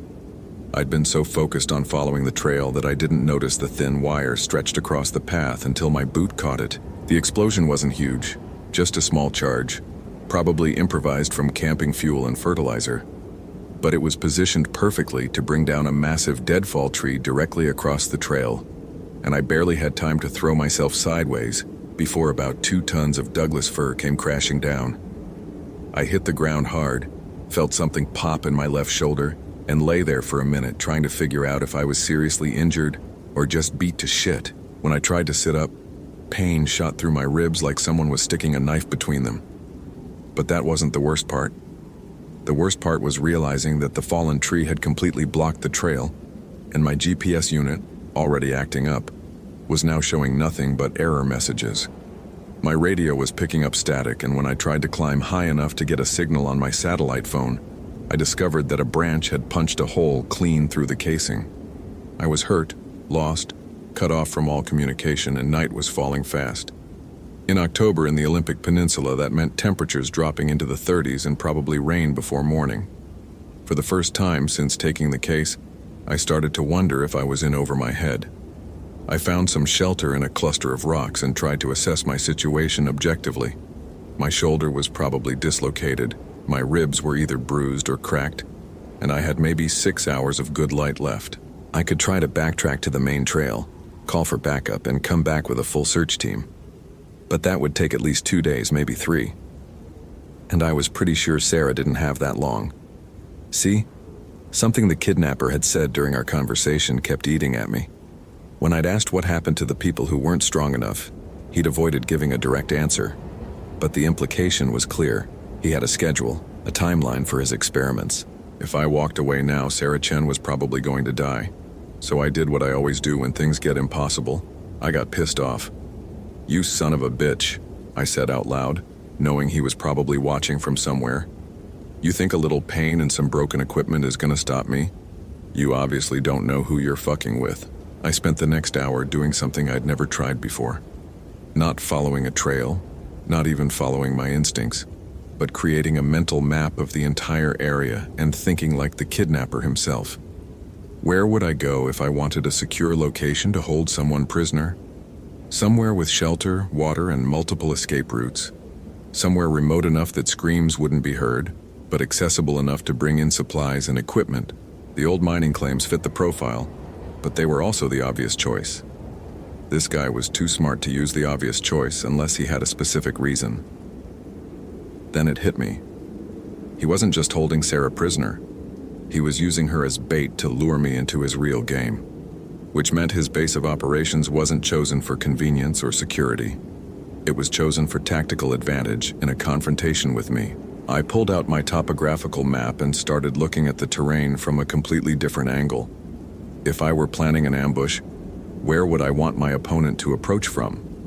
What routes would give me the best fields of fire? Where could I control the engagement? 20 minutes later, I'd identified 3 possible locations that fit the criteria. 2 were along obvious approach routes, places I'd naturally end up if I kept following the trail he'd laid out for me. The 3rd was in completely the wrong direction, up a steep ravine that would be a nightmare to climb with an injured person. But it was also the only location that couldn't be approached without being seen from above, and it had water, shelter, and at least 3 different escape routes. That's where he'd be. I was sure of it. Problem was, getting there meant climbing about 1,000 vertical feet of loose rock and deadfall timber, in the dark, with a dislocated shoulder and probably cracked ribs. "Fuck it," I said, shouldering my pack. "Let's see what I'm really made of." The climb was everything I expected and worse. The loose rock kept giving way under my boots, sending small avalanches rattling down into the darkness below. The deadfall was slick with moss and rotting bark that crumbled away when I tried to use it for handholds. And every time I had to pull myself up with my injured arm, pain shot through my shoulder like someone was twisting a screwdriver in the joint. But about halfway up, something weird happened. The pain didn't go away, but it stopped mattering. My vision seemed to get sharper, my hearing more acute. I started noticing details I would have missed normally. The way certain rocks had been recently disturbed, the faint chemical smell that didn't belong in the forest, the almost subliminal sound of a generator running somewhere above me. By the time I reached the rim of the ravine, I was moving through the darkness like I'd been born to it. Every sense was hyper-tuned, every instinct screaming that I was close to something important. And that's when I saw the light. It was maybe 200 yards away, filtered through the trees, but definitely artificial. Not a campfire, but the steady white glow of LED lanterns or fluorescent bulbs. Professional lighting, like someone had set up a temporary laboratory. I worked my way closer, using every stealth technique I'd learned during my ranger training. Move slow, test every footstep, never let branches snap back behind you. Breathe shallow and through your nose. Become part of the landscape. At 100 yards, I could see the structure. A large canvas pavilion, the kind used for outdoor events, stretched between the trees and anchored with guy lines. Inside, I could make out the shadows of equipment, furniture, and at least 2 people. At 50 yards, I could hear voices. 1 male, calm and conversational. 1 female, weak, but still defiant. Sarah was alive. I spent another 30 minutes working my way to a position where I could see inside the pavilion without being spotted. What I saw made my blood boil. Sarah Chen was restrained in what looked like a dentist's chair, conscious but obviously exhausted and dehydrated. Her captor was a man in his 40s, average height and build, wearing clean outdoor clothing and wire-rimmed glasses. He looked more like a college professor than a wilderness kidnapper. But it was the equipment that really caught my attention. Video cameras on tripods, recording equipment, notebooks filled with what looked like psychological observations. This wasn't just a kidnapping. It was a fucking experiment, and Sarah was the lab rat. The man was talking to her in that same calm, reasonable voice I'd heard on the trail. "Now, Sarah, I want you to think carefully about your answer. Your husband David has been searching for you for 4 days now. He's exhausted, desperate, probably not thinking clearly. If I were to call him and tell him where to find you, what do you think he would do?" "He'd come get me," Sarah said, her voice hoarse but steady, "and he'd bring help." "Would he? Even if I told him that coming here would put his own life at risk? Even if I explained that he might not survive the attempt?" The man made a note in his book. "Or do you think he might choose the safer option? Let the authorities handle it? Wait for professional backup?" "David would come for me, no matter what." "Interesting. And what about your daughter Emma? If David dies trying to rescue you, she loses both parents. Is your rescue worth orphaning a 6-year-old child?"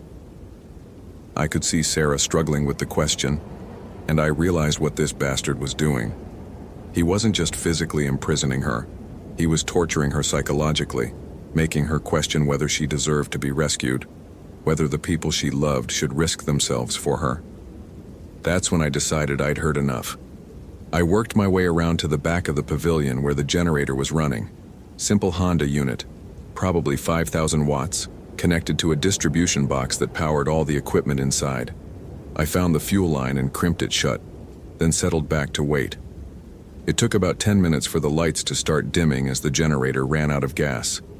I heard the kidnapper curse, heard him telling Sarah he'd be right back. When he stepped outside to check the generator, I was waiting for him. "Having trouble with your equipment?" I asked, stepping out of the shadows. To his credit, he didn't panic, just straightened up and looked at me with what seemed like genuine interest. "Mr. Garrett, earlier than I expected, but not entirely surprising. I trust the climbing exercise was educational?" "Yeah, I learned something, all right. I learned that you're not as smart as you think you are." He smiled. "Really? And what makes you say that?" "Because you made this too complicated. All the psychological games, the elaborate setup, the need to explain your motivations. That's not the behavior of someone in control. That's the behavior of someone who needs validation." For the first time, I saw his composure crack slightly. "I don't need validation from anyone." "Sure you do. That's why you kept talking to me on the trail instead of just disappearing with Sarah. That's why you've got all this recording equipment. You need to document your brilliance, prove to yourself that you're some kind of criminal mastermind." I took a step closer. "But you know what you really are? You're just another coward who gets off on hurting people weaker than himself." Now he was starting to look angry, which was exactly what I wanted. Angry people make mistakes. "You don't understand," he said. "This isn't about cruelty. This is about truth. About stripping away the illusions people use to avoid confronting reality." "Whose reality? Yours?" I shook my head. "Let me guess. Something terrible happened to you, probably involving your own family, and now you've decided that suffering is the only authentic human experience. Did you lose someone, Doc? Wife? Kids? And now you're trying to make everyone else feel as empty as you do?" The way his face changed told me I'd hit the target. "My family died because of my arrogance," he said quietly. "Because I thought I could predict human behavior, control variables, manage risk. I was driving when we hit the ice. I was the one who decided we didn't need to wait for better weather. So now you're playing God with other people's families to make yourself feel better about your mistake? I'm offering them the chance to discover what they're truly capable of when everything else is stripped away." Sarah has learned more about herself in 4 days than she learned in the previous 4 years. Sarah's learned that she married into a family with a psychopath for a brother-in-law.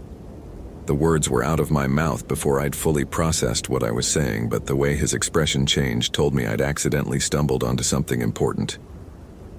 "How did you—" he started, then stopped himself.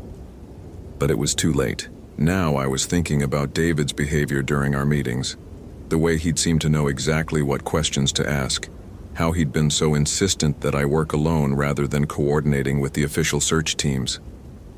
"Jesus Christ," I said. "David's been feeding you information about the search, hasn't he? That's how you've stayed ahead of everyone. You've had someone on the inside from the beginning." "David doesn't know about my methods," he said quickly. "He thinks I'm conducting a psychological evaluation, trying to understand Sarah's mental state so we can help her when she's found." "But you're brothers?" "Brothers-in-law. I married David's sister." His voice got quieter. "Before the accident. And David actually believes you're trying to help. David believes what he needs to believe, that I'm a professional who can provide insights into his wife's psychological state, that my involvement increases the chances of finding her alive." I stared at him, trying to process the implications.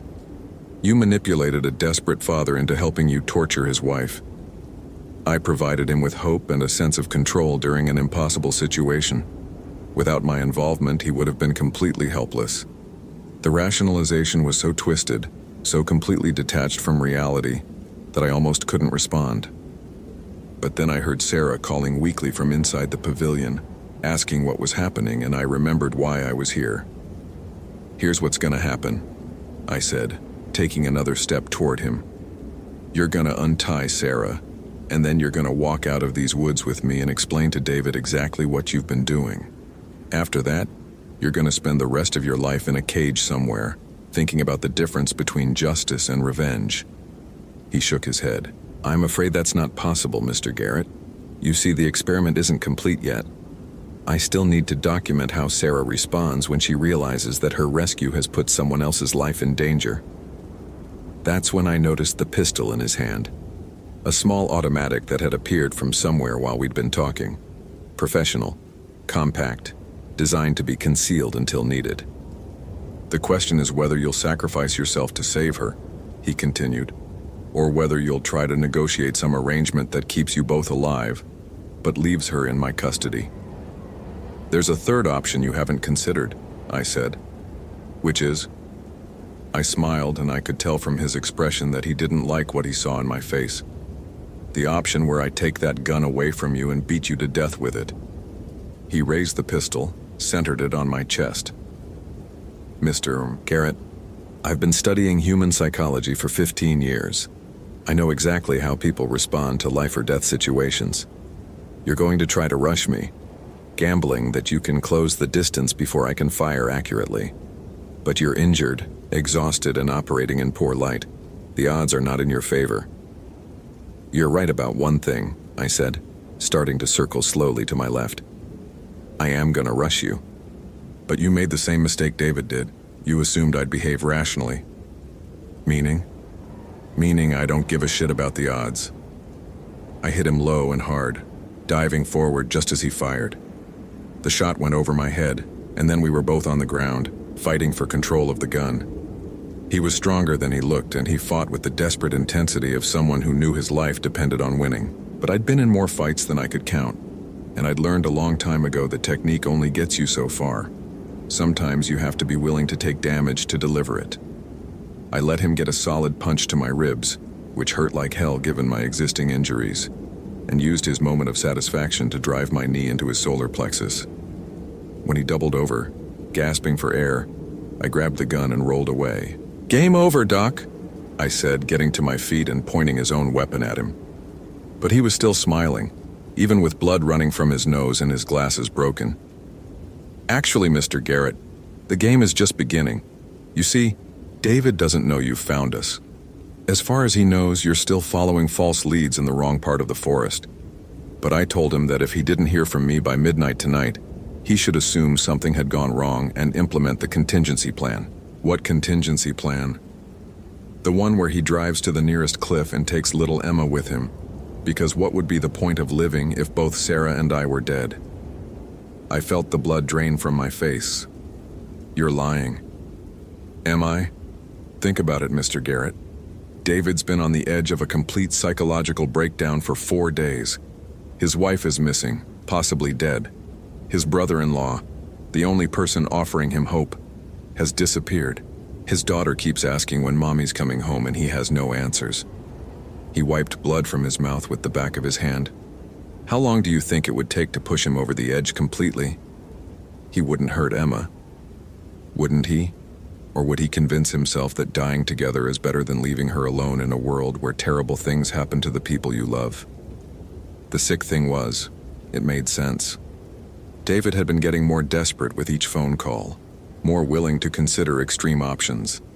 And if he thought both Sarah and his brother-in-law were dead? "What do you want?"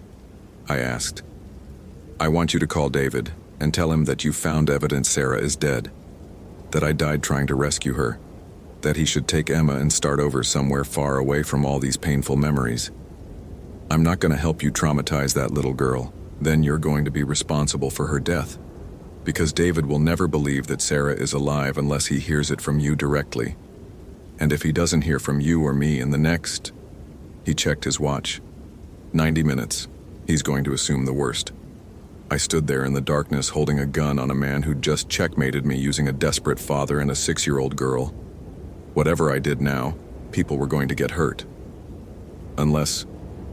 "There's still that third option I mentioned," I said. "Which is what exactly?"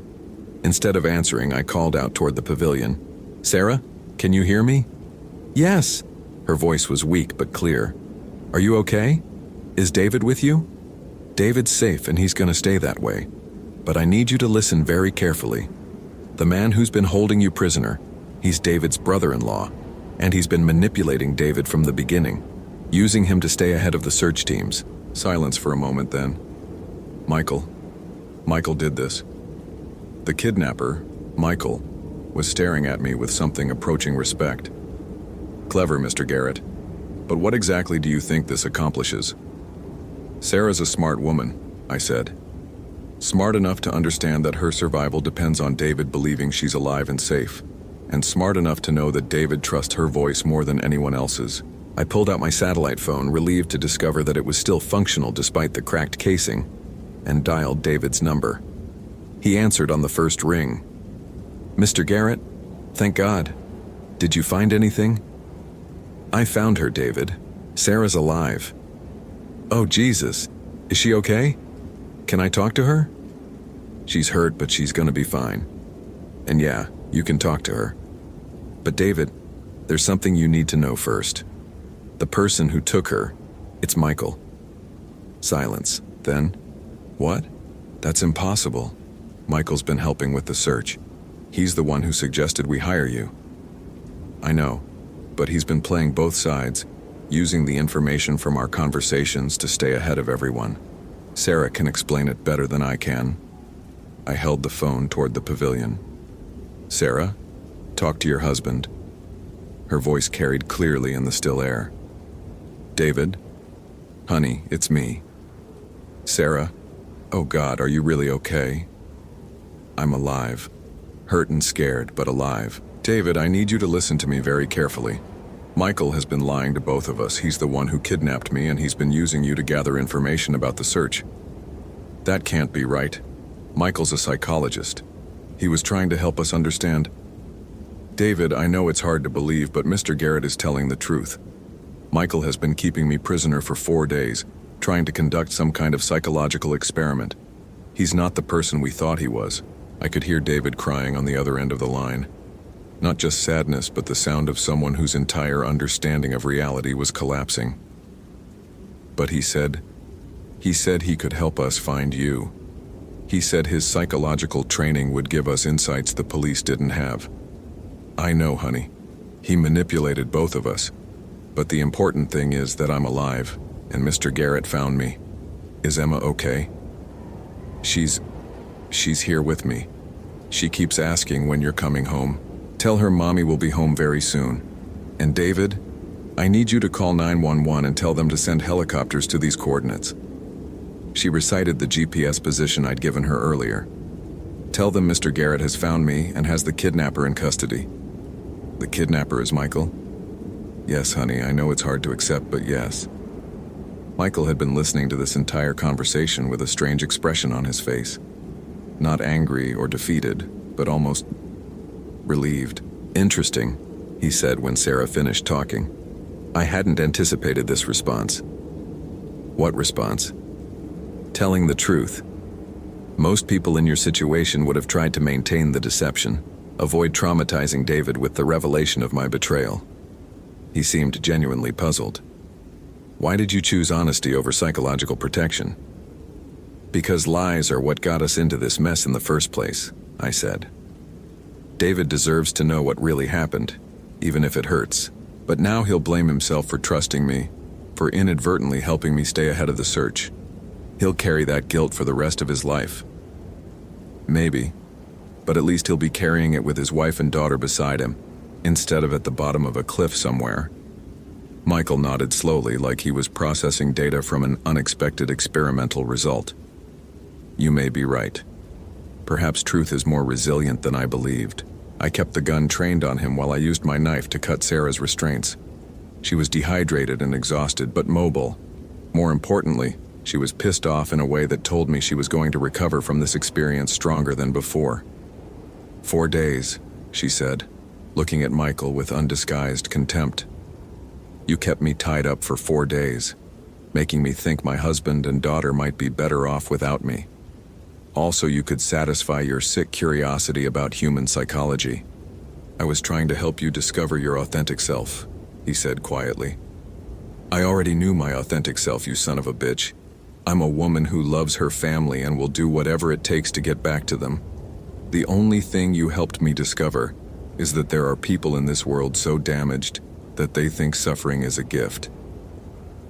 By the time the helicopter arrived 2 hours later, Michael had lapsed into what seemed like a catatonic state. He answered direct questions with single-word responses, but otherwise just sat staring into space like he was trying to process something that didn't fit his worldview.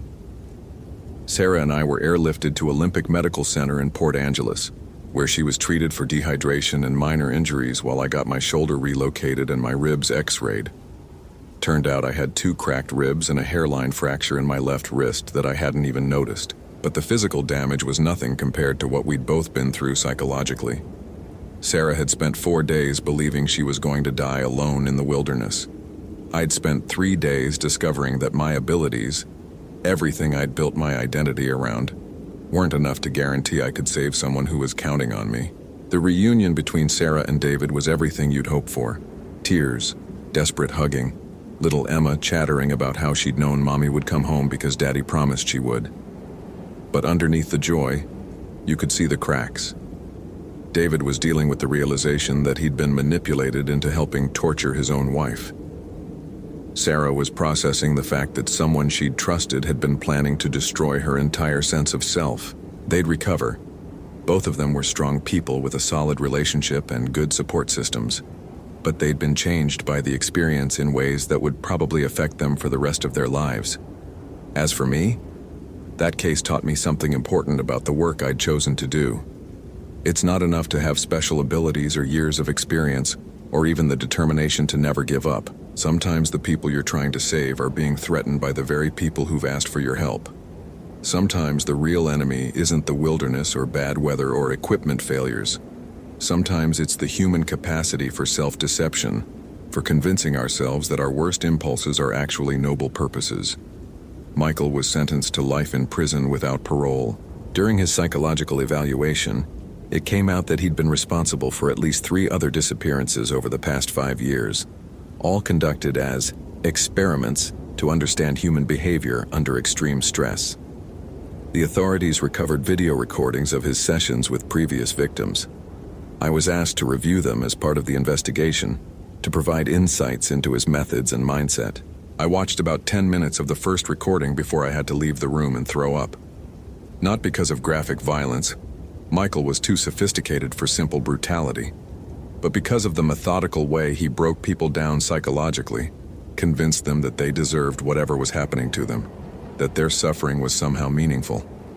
One victim, a hiker from California, actually thanked Michael at the end for helping her find her true self. She died 3 days later from exposure, still believing that her ordeal had been a gift.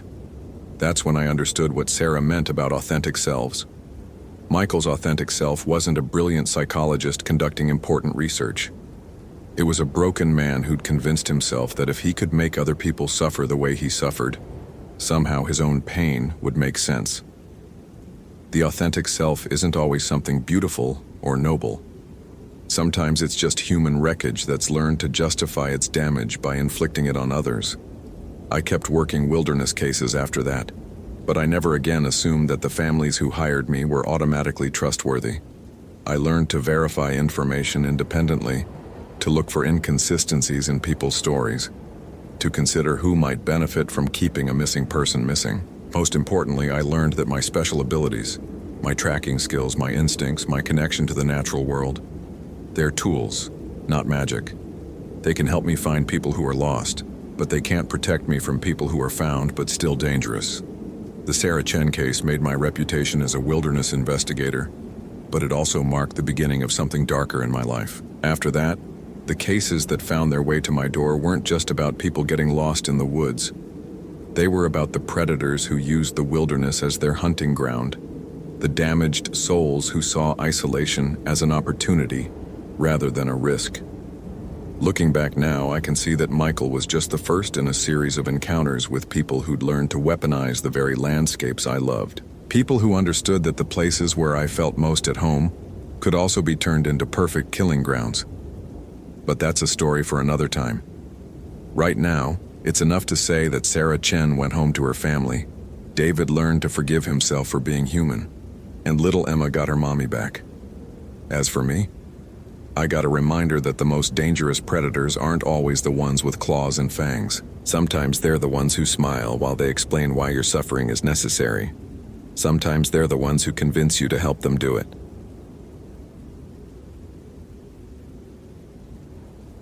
My name is Marcus Sullivan, but everyone calls me Mac, and I'm going to tell you about the worst damn case I ever worked.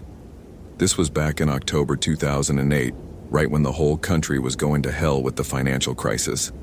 Banks were failing, people were losing their houses, and me?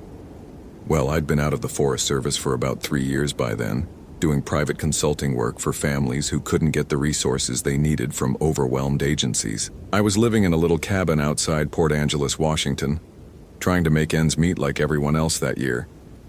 My iPhone was one of those first-generation ones that barely worked half the time, and I was still carrying around a Garmin GPS unit, because you couldn't trust those phone maps worth a damn.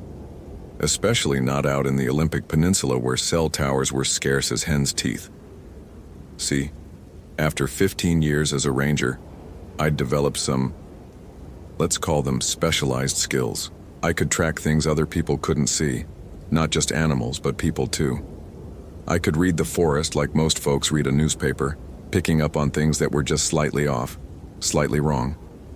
And I had this sixth sense about when someone was watching me, when the energy in a place had gone bad.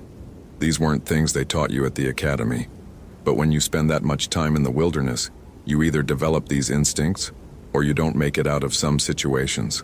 The call came on a Tuesday morning in late October. I remember because I was trying to fix my old wood stove. Winter was coming early that year, and I could feel it in my bones. The voice on the other end was shaky, desperate in a way that immediately got my attention. "Mr. Sullivan, my name is David Chen. I need your help. My wife Sarah, she's missing." I'd heard that tone before, the barely controlled panic of someone whose world had just collapsed. "When did you last see her, Mr. Chen?" 3 days ago. She's a botanical researcher. She was studying some rare fungi up in Olympic National Park. She was supposed to come back Sunday night, but his voice cracked.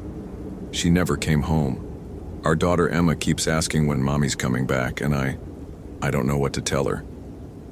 Now, I'd worked plenty of missing person cases since leaving the service. Most of them ended badly, if I'm being honest. But something about this one felt different from the start. Maybe it was the way David's voice broke when he mentioned his daughter. Or maybe it was just that October feeling in the air, like something dark was settling over the mountains. "The Park Service is looking, but they say they don't have enough manpower with the budget cuts," David continued. "A friend of mine, he said you might be able to help. Please, Mr. Sullivan, I can pay whatever you need." I should mention that 2008 was a hell of a year for everyone. The housing market had crashed. People were getting laid off left and right, and government agencies were cutting corners everywhere. I'd seen it firsthand. Park budgets slashed, ranger stations closed, search and rescue teams operating on skeleton crews. It was a perfect storm of bureaucratic neglect. "Tell me about your wife's research area," I said, already reaching for my jacket. Something about this felt urgent, like time was running out faster than usual. She was working near the Quinault River area, studying some kind of fungus that only grows in old-growth forests. She had permits to camp for 5 days, but she always calls every evening. The last time I heard from her was Friday around 6 p.m. That gave her a window of about 4 days missing by the time I got involved. In October, nighttime temperatures in the Olympics could drop into the 30s, and if she was injured or lost, hypothermia was a real threat. I'd seen too many cases where people died from exposure just miles from safety. "I'll be there in 2 hours," I told him. "Have her research notes ready, and anything else that might tell me where she was planning to go." The drive up to the Olympic Peninsula always cleared my head, but that day it felt different. The forests looked darker somehow, and the usual October beauty, those brilliant reds and golds of the maples mixing with the deep greens of the cedars and firs, seemed muted, like someone had turned down the saturation on the whole world. By the time I reached the Chen house in Olympia, it was nearly noon, and the clouds were building up for what looked like a serious storm. David Chen was exactly what I expected. Mid-30s, probably worked in tech, the kind of guy who was more comfortable with computers than camping gear. But what I hadn't expected was the raw desperation in his eyes, like he hadn't slept since Sarah disappeared. And when his daughter Emma ran into the room asking, "Are you gonna find my mommy?" Hell, that just about broke my heart. "She's got this way of talking to plants," Emma said, completely serious. "Mommy says they tell her secrets. Kids say things like that, you know? But sometimes they pick up on details adults miss." David showed me Sarah's research area on a topographic map, a section of old-growth forest about 15 miles southeast of Lake Quinault. Remote as hell, the kind of place where you could disappear for weeks before anyone found you. Her research focused on mycorrhizal relationships in ancient forest ecosystems, whatever the hell that meant. But she'd marked specific locations where she planned to take samples, and that gave me something to work with. "She's the most careful person I know," David said, spreading out copies of her field notes. "She's been doing this kind of work for 8 years. Never had an accident, never got lost. Something happened to her out there." Looking at Sarah's notes, I could see she was methodical, professional. Each page was precisely dated and detailed, with GPS coordinates and sketches of fungal specimens. Her last entry was from Friday afternoon, describing some unusual fungal growth patterns she'd found near a stream about 6 miles from her base camp. "The weird thing is," David continued, "when the park rangers found her campsite, everything was still there. Her tent, her sleeping bag, even her satellite phone. It's like she just walked away from everything." That was the first thing that didn't sit right with me. Experienced researchers don't abandon their gear, especially not their communication equipment. But I'd learned over the years that when something doesn't make sense, there's usually a reason for it. You just haven't found it yet. I spent the rest of that afternoon gathering gear and studying Sarah's research notes. My plan was to start at her abandoned campsite and work outward from there, using her documented locations as waypoints. The weather forecast was calling for rain starting that evening and continuing through the weekend, which meant if Sarah was out there injured, her window for survival was closing fast. As I loaded my pack that evening, David called me one more time. "Mr. Sullivan?" "Emma. She had a nightmare last night. She dreamed that Mommy was calling for help, but no one could hear her.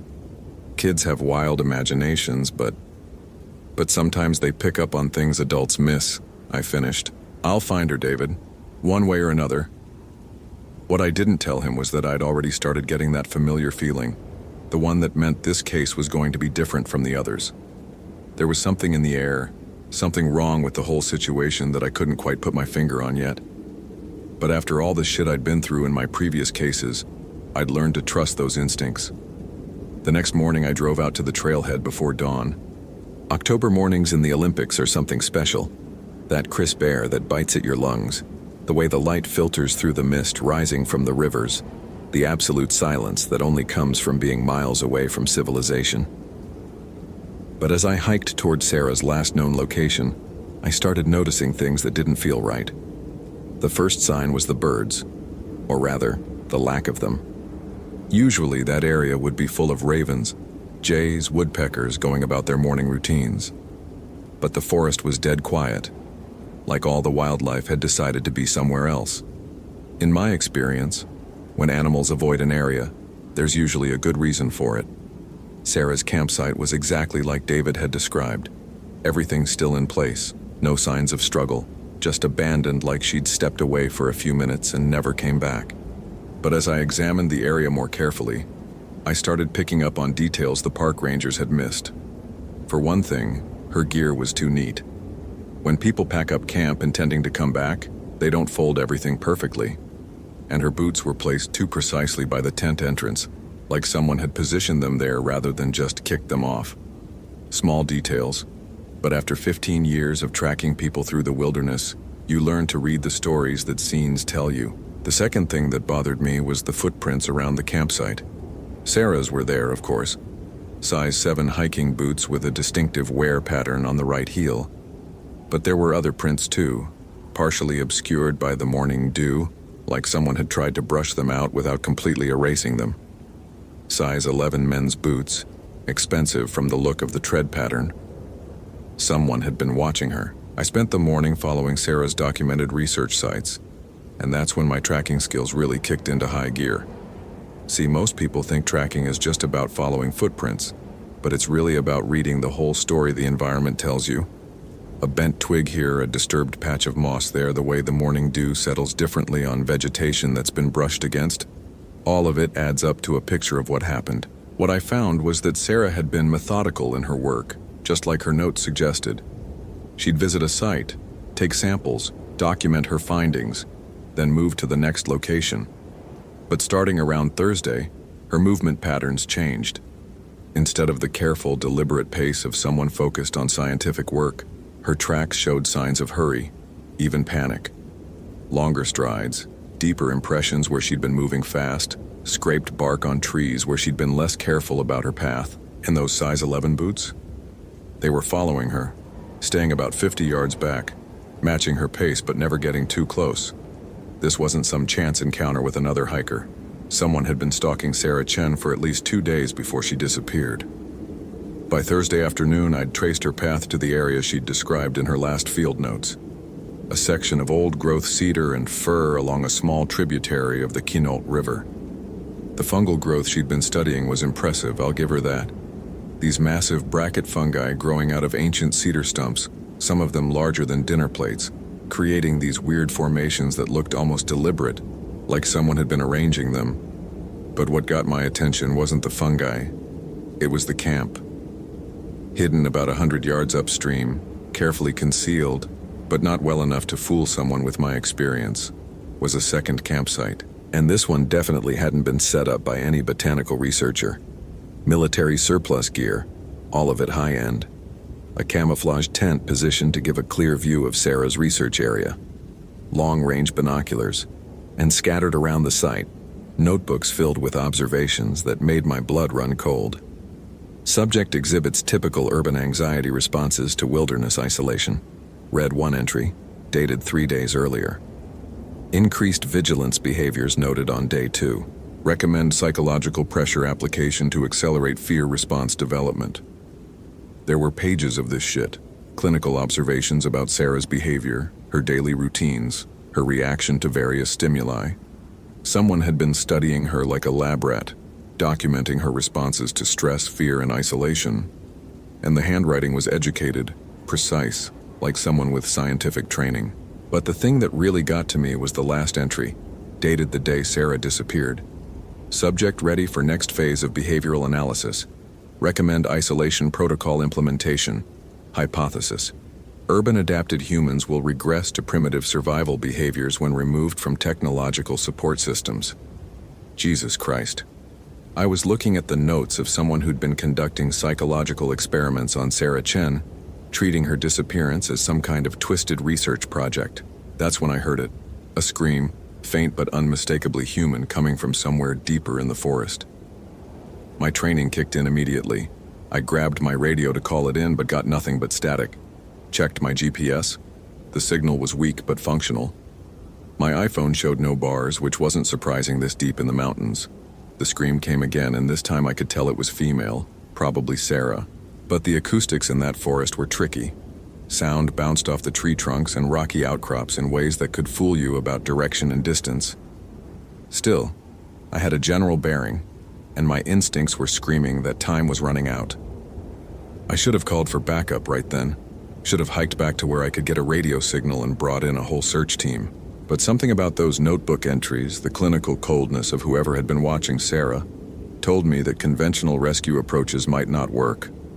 This guy, and I was sure it was a guy from the boot size and handwriting, was playing a deeper game than just kidnapping. So I did what I'd been trained to do for 15 years.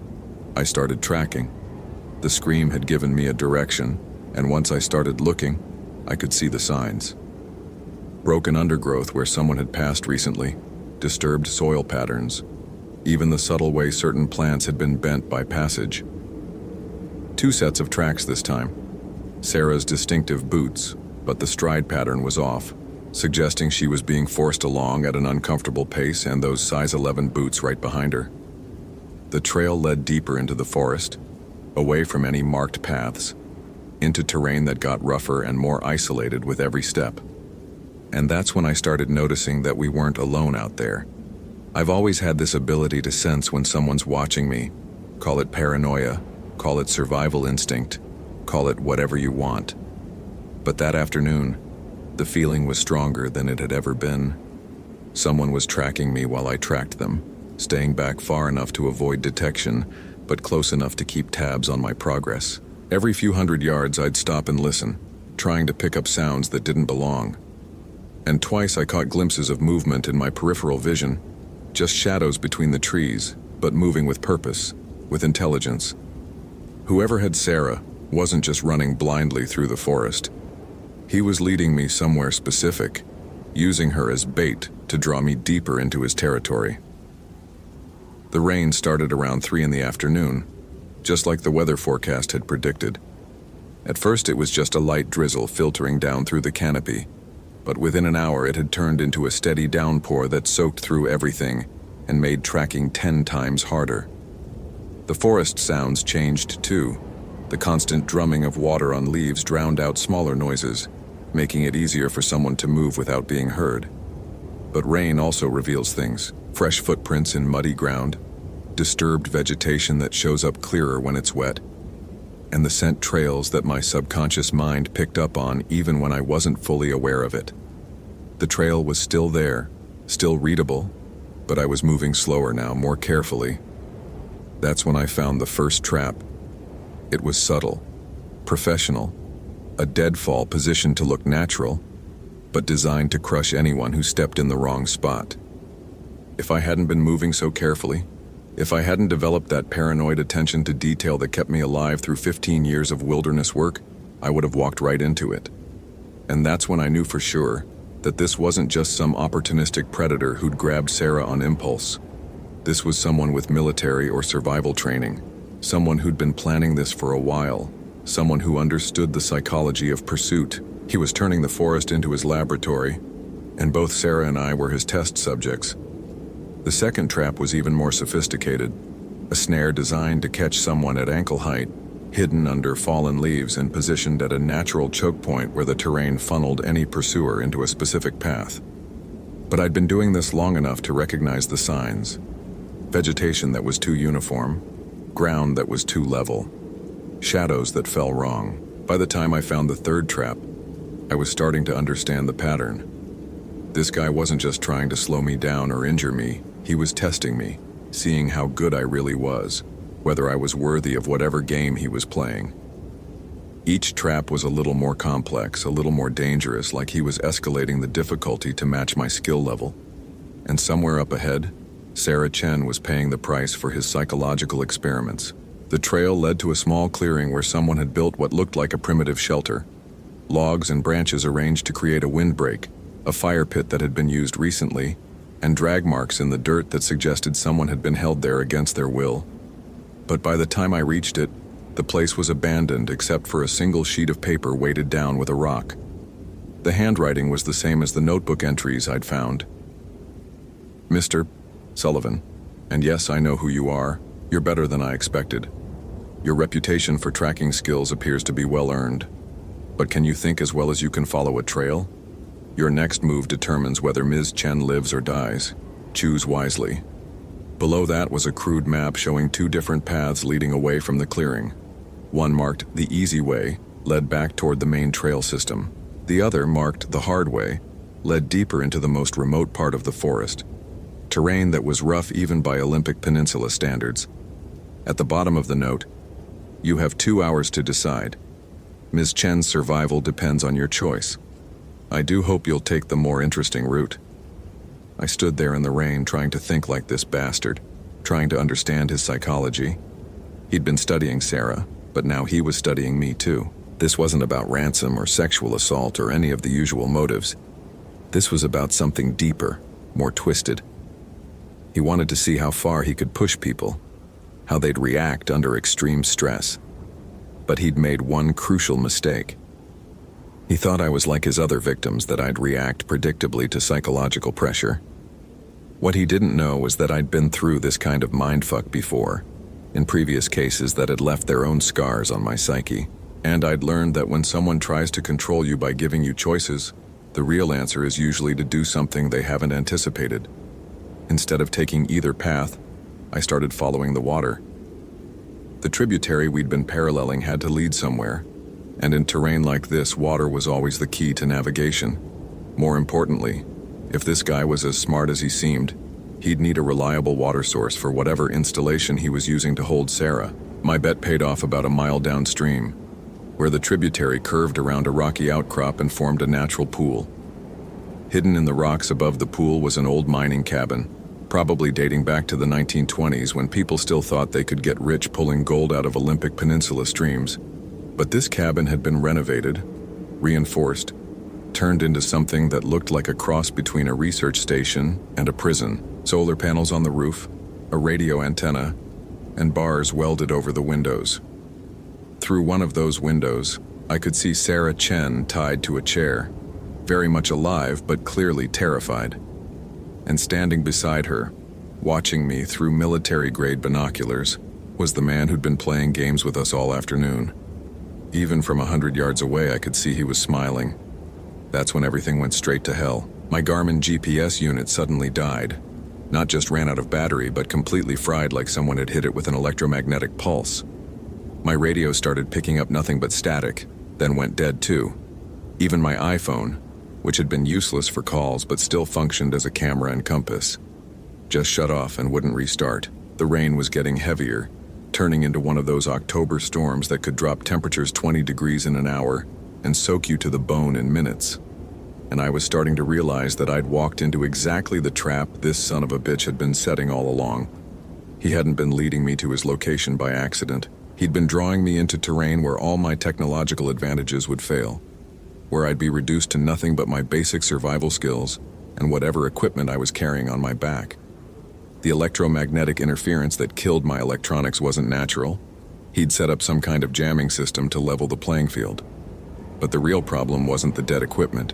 The real problem was that I was starting to feel the effects of whatever he'd been using to incapacitate people.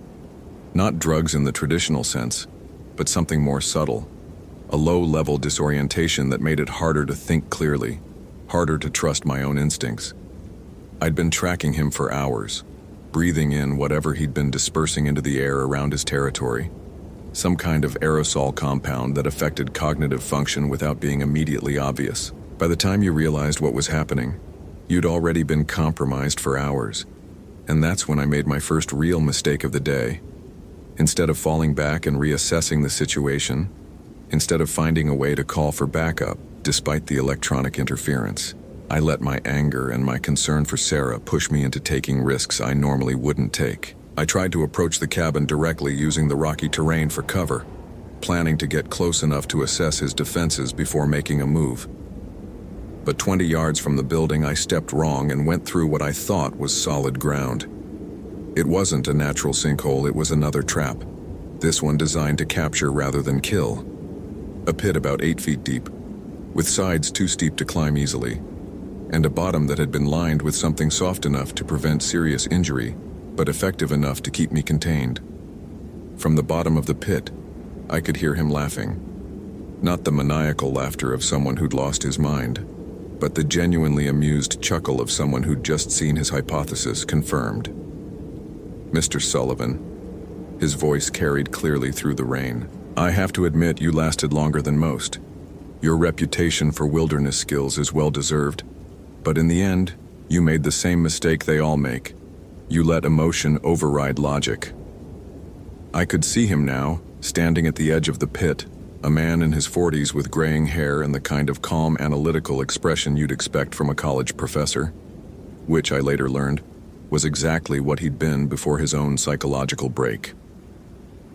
"Dr. Marcus Webb," he said, as if we were being formally introduced at a cocktail party.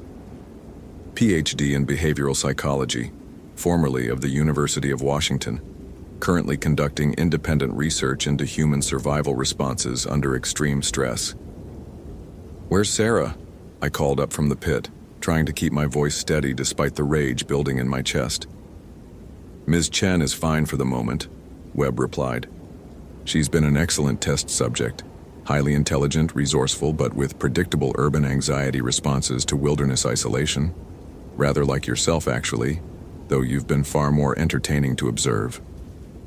He pulled out a digital camera and took several pictures of me in the pit, like he was documenting his success for some twisted scientific journal. The fascinating thing about people with your background, he continued, is that you develop such confidence in your abilities that you become vulnerable to psychological manipulation. You see a problem, you assume you can solve it through skill and experience, but you never consider that the problem itself might be designed specifically to exploit those very skills.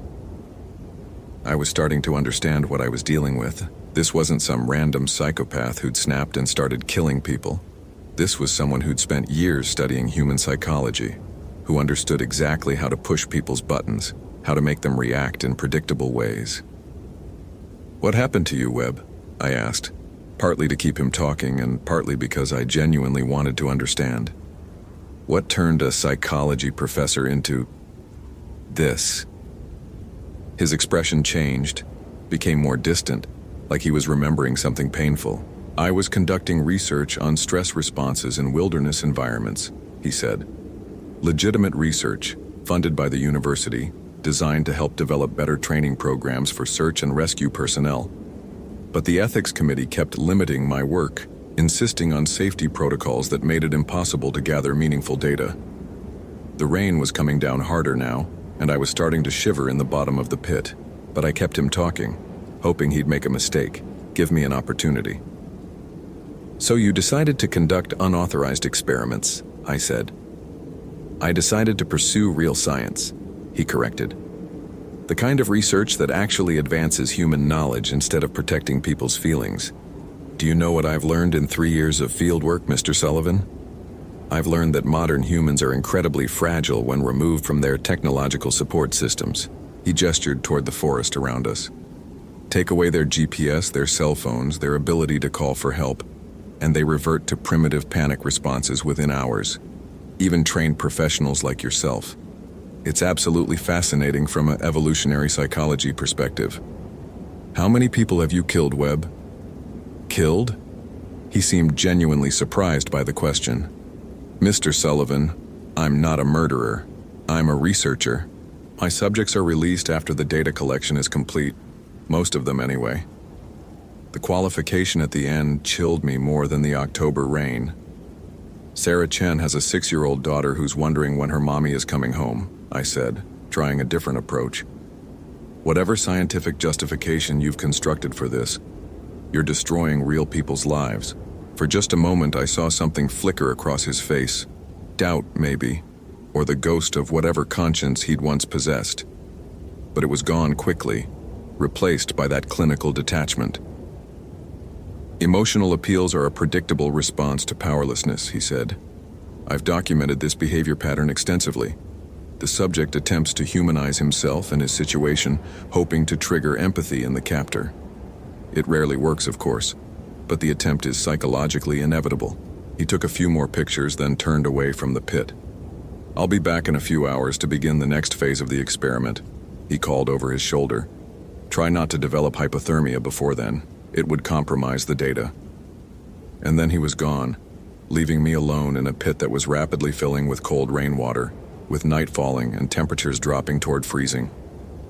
For the first time in years, I felt completely helpless. All my skills, all my experience, all the confidence I'd built up through 15 years of successful rescues. None of it mattered when you were trapped at the bottom of a hole by someone who'd spent years studying exactly how to neutralize people like you.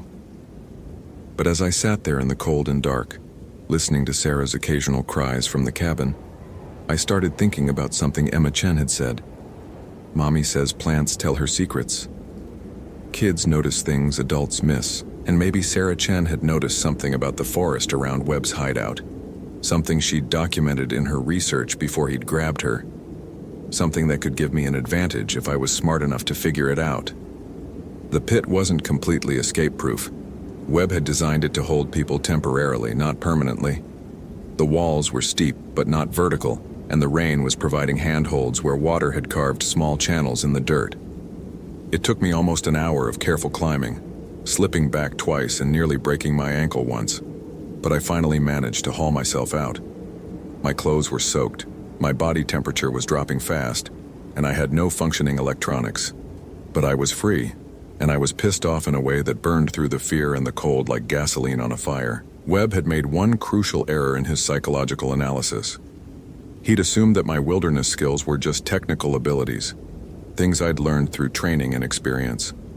What he hadn't understood was that those skills were connected to something deeper, something that got stronger when I was pushed to my limits instead of weaker. I'd been through hell in my previous cases, faced predators and situations that had left psychological scars I was still carrying.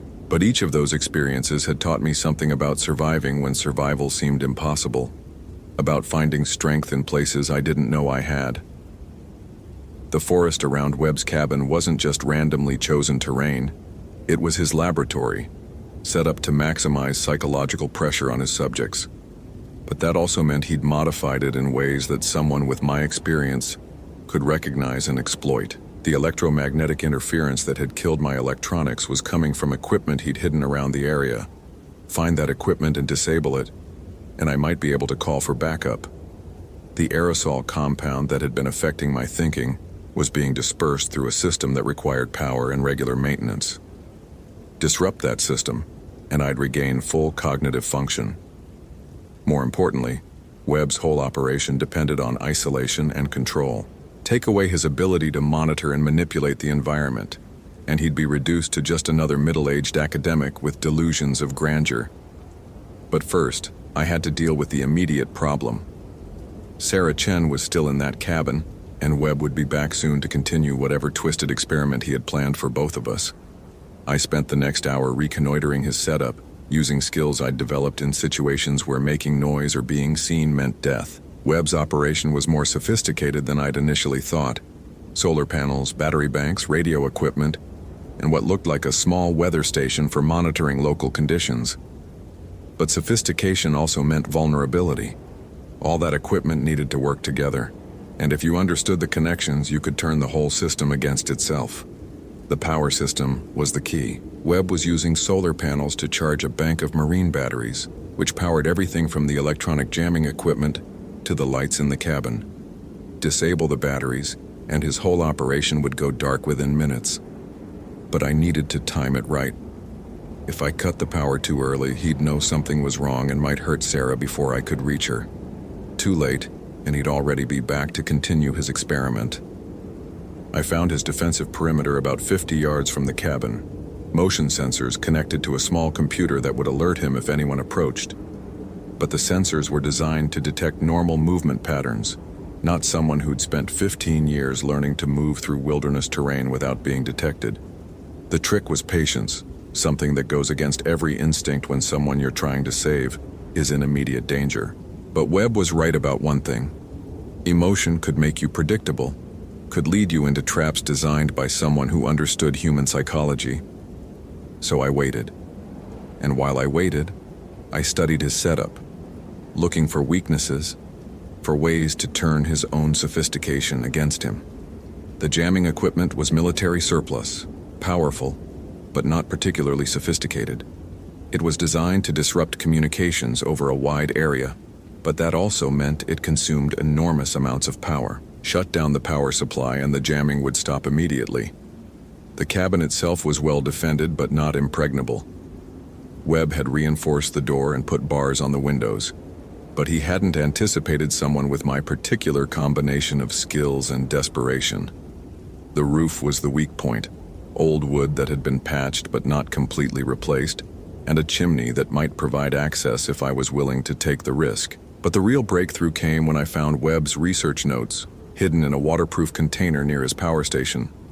3 years' worth of detailed observations about his subjects, their psychological profiles, and their responses to various stimuli. And there, in the middle of hundreds of pages of clinical documentation, was the key to understanding what Sarah Chen had discovered before he'd grabbed her. She hadn't just been studying fungi, she'd been documenting the ecological impact of Webb's presence in the area, the way his equipment was affecting local plant and animal life, creating patterns that someone with her expertise could recognize as artificial. Webb had been so focused on the psychological aspects of his experiments that he'd ignored the environmental evidence he was leaving behind. Sarah had figured out that someone was conducting unauthorized activities in the forest, and she'd been planning to report it to the authorities. That's why he'd grabbed her, not as a random test subject, but because she'd posed a direct threat to his operation. But Sarah's research also revealed something Webb didn't know she'd discovered. His power system was disrupting the natural electromagnetic fields in the area, creating a dead zone that was affecting everything from bird migration patterns to the growth cycles of the fungi she'd been studying.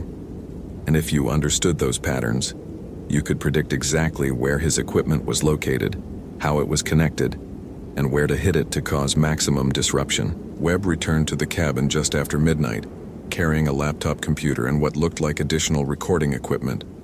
Through the window, I could see him setting up cameras, positioning lights, preparing for whatever he planned to do to Sarah. That's when I made my move. The power station was hidden in a camouflaged shed about 30 yards from the cabin.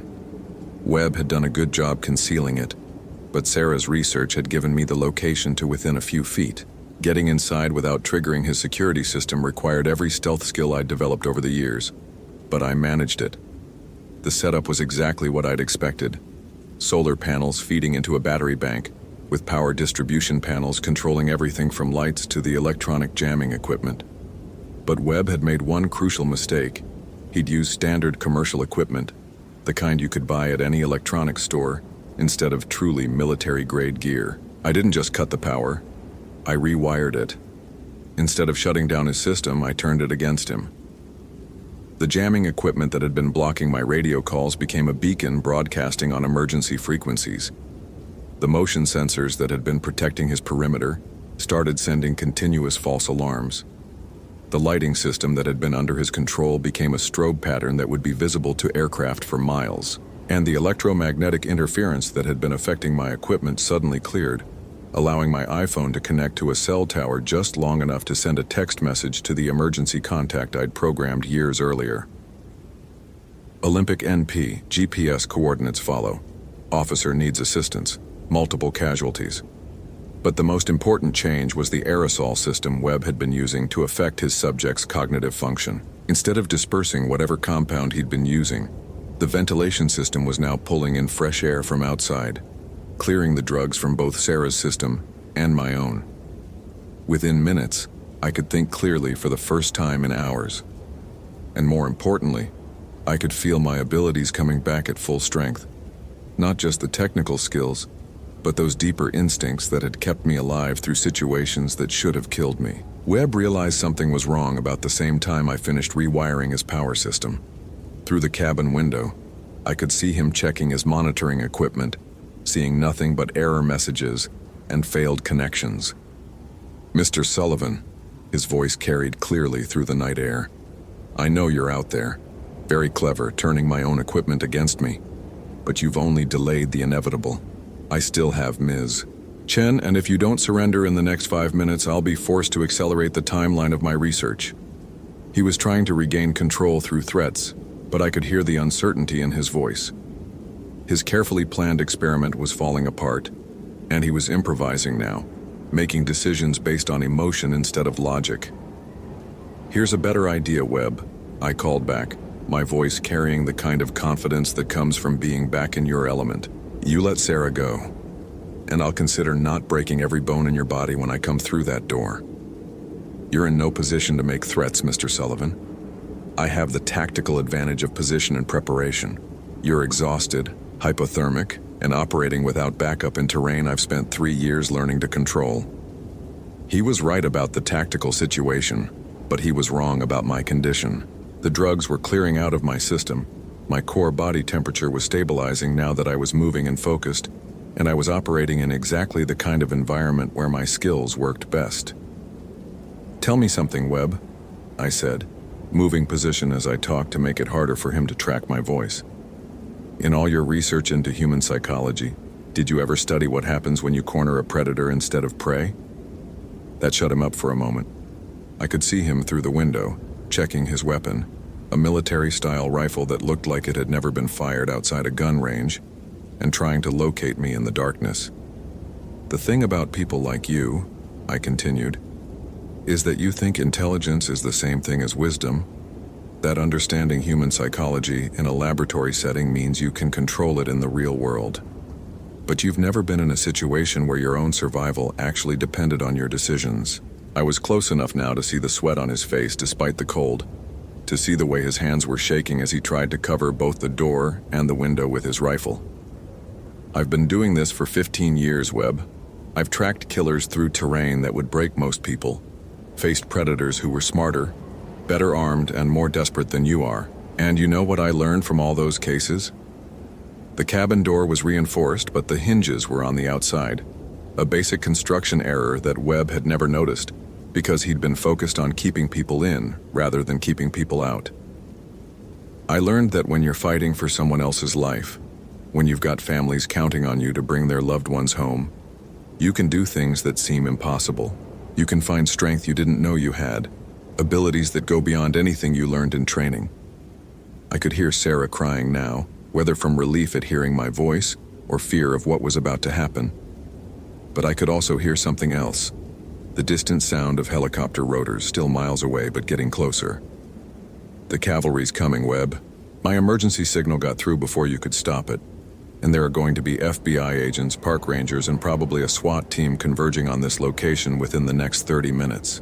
You've got one chance to end this without spending the rest of your life in federal prison. You're lying. But his voice cracked when he said it. The jamming system is now broadcasting your location to every emergency frequency on the West Coast, I interrupted. Your electromagnetic interference is painting a target that's visible from space, and your motion sensors are creating a light show that air rescue can see from 50 miles away. That's when I heard the most beautiful sound in the world.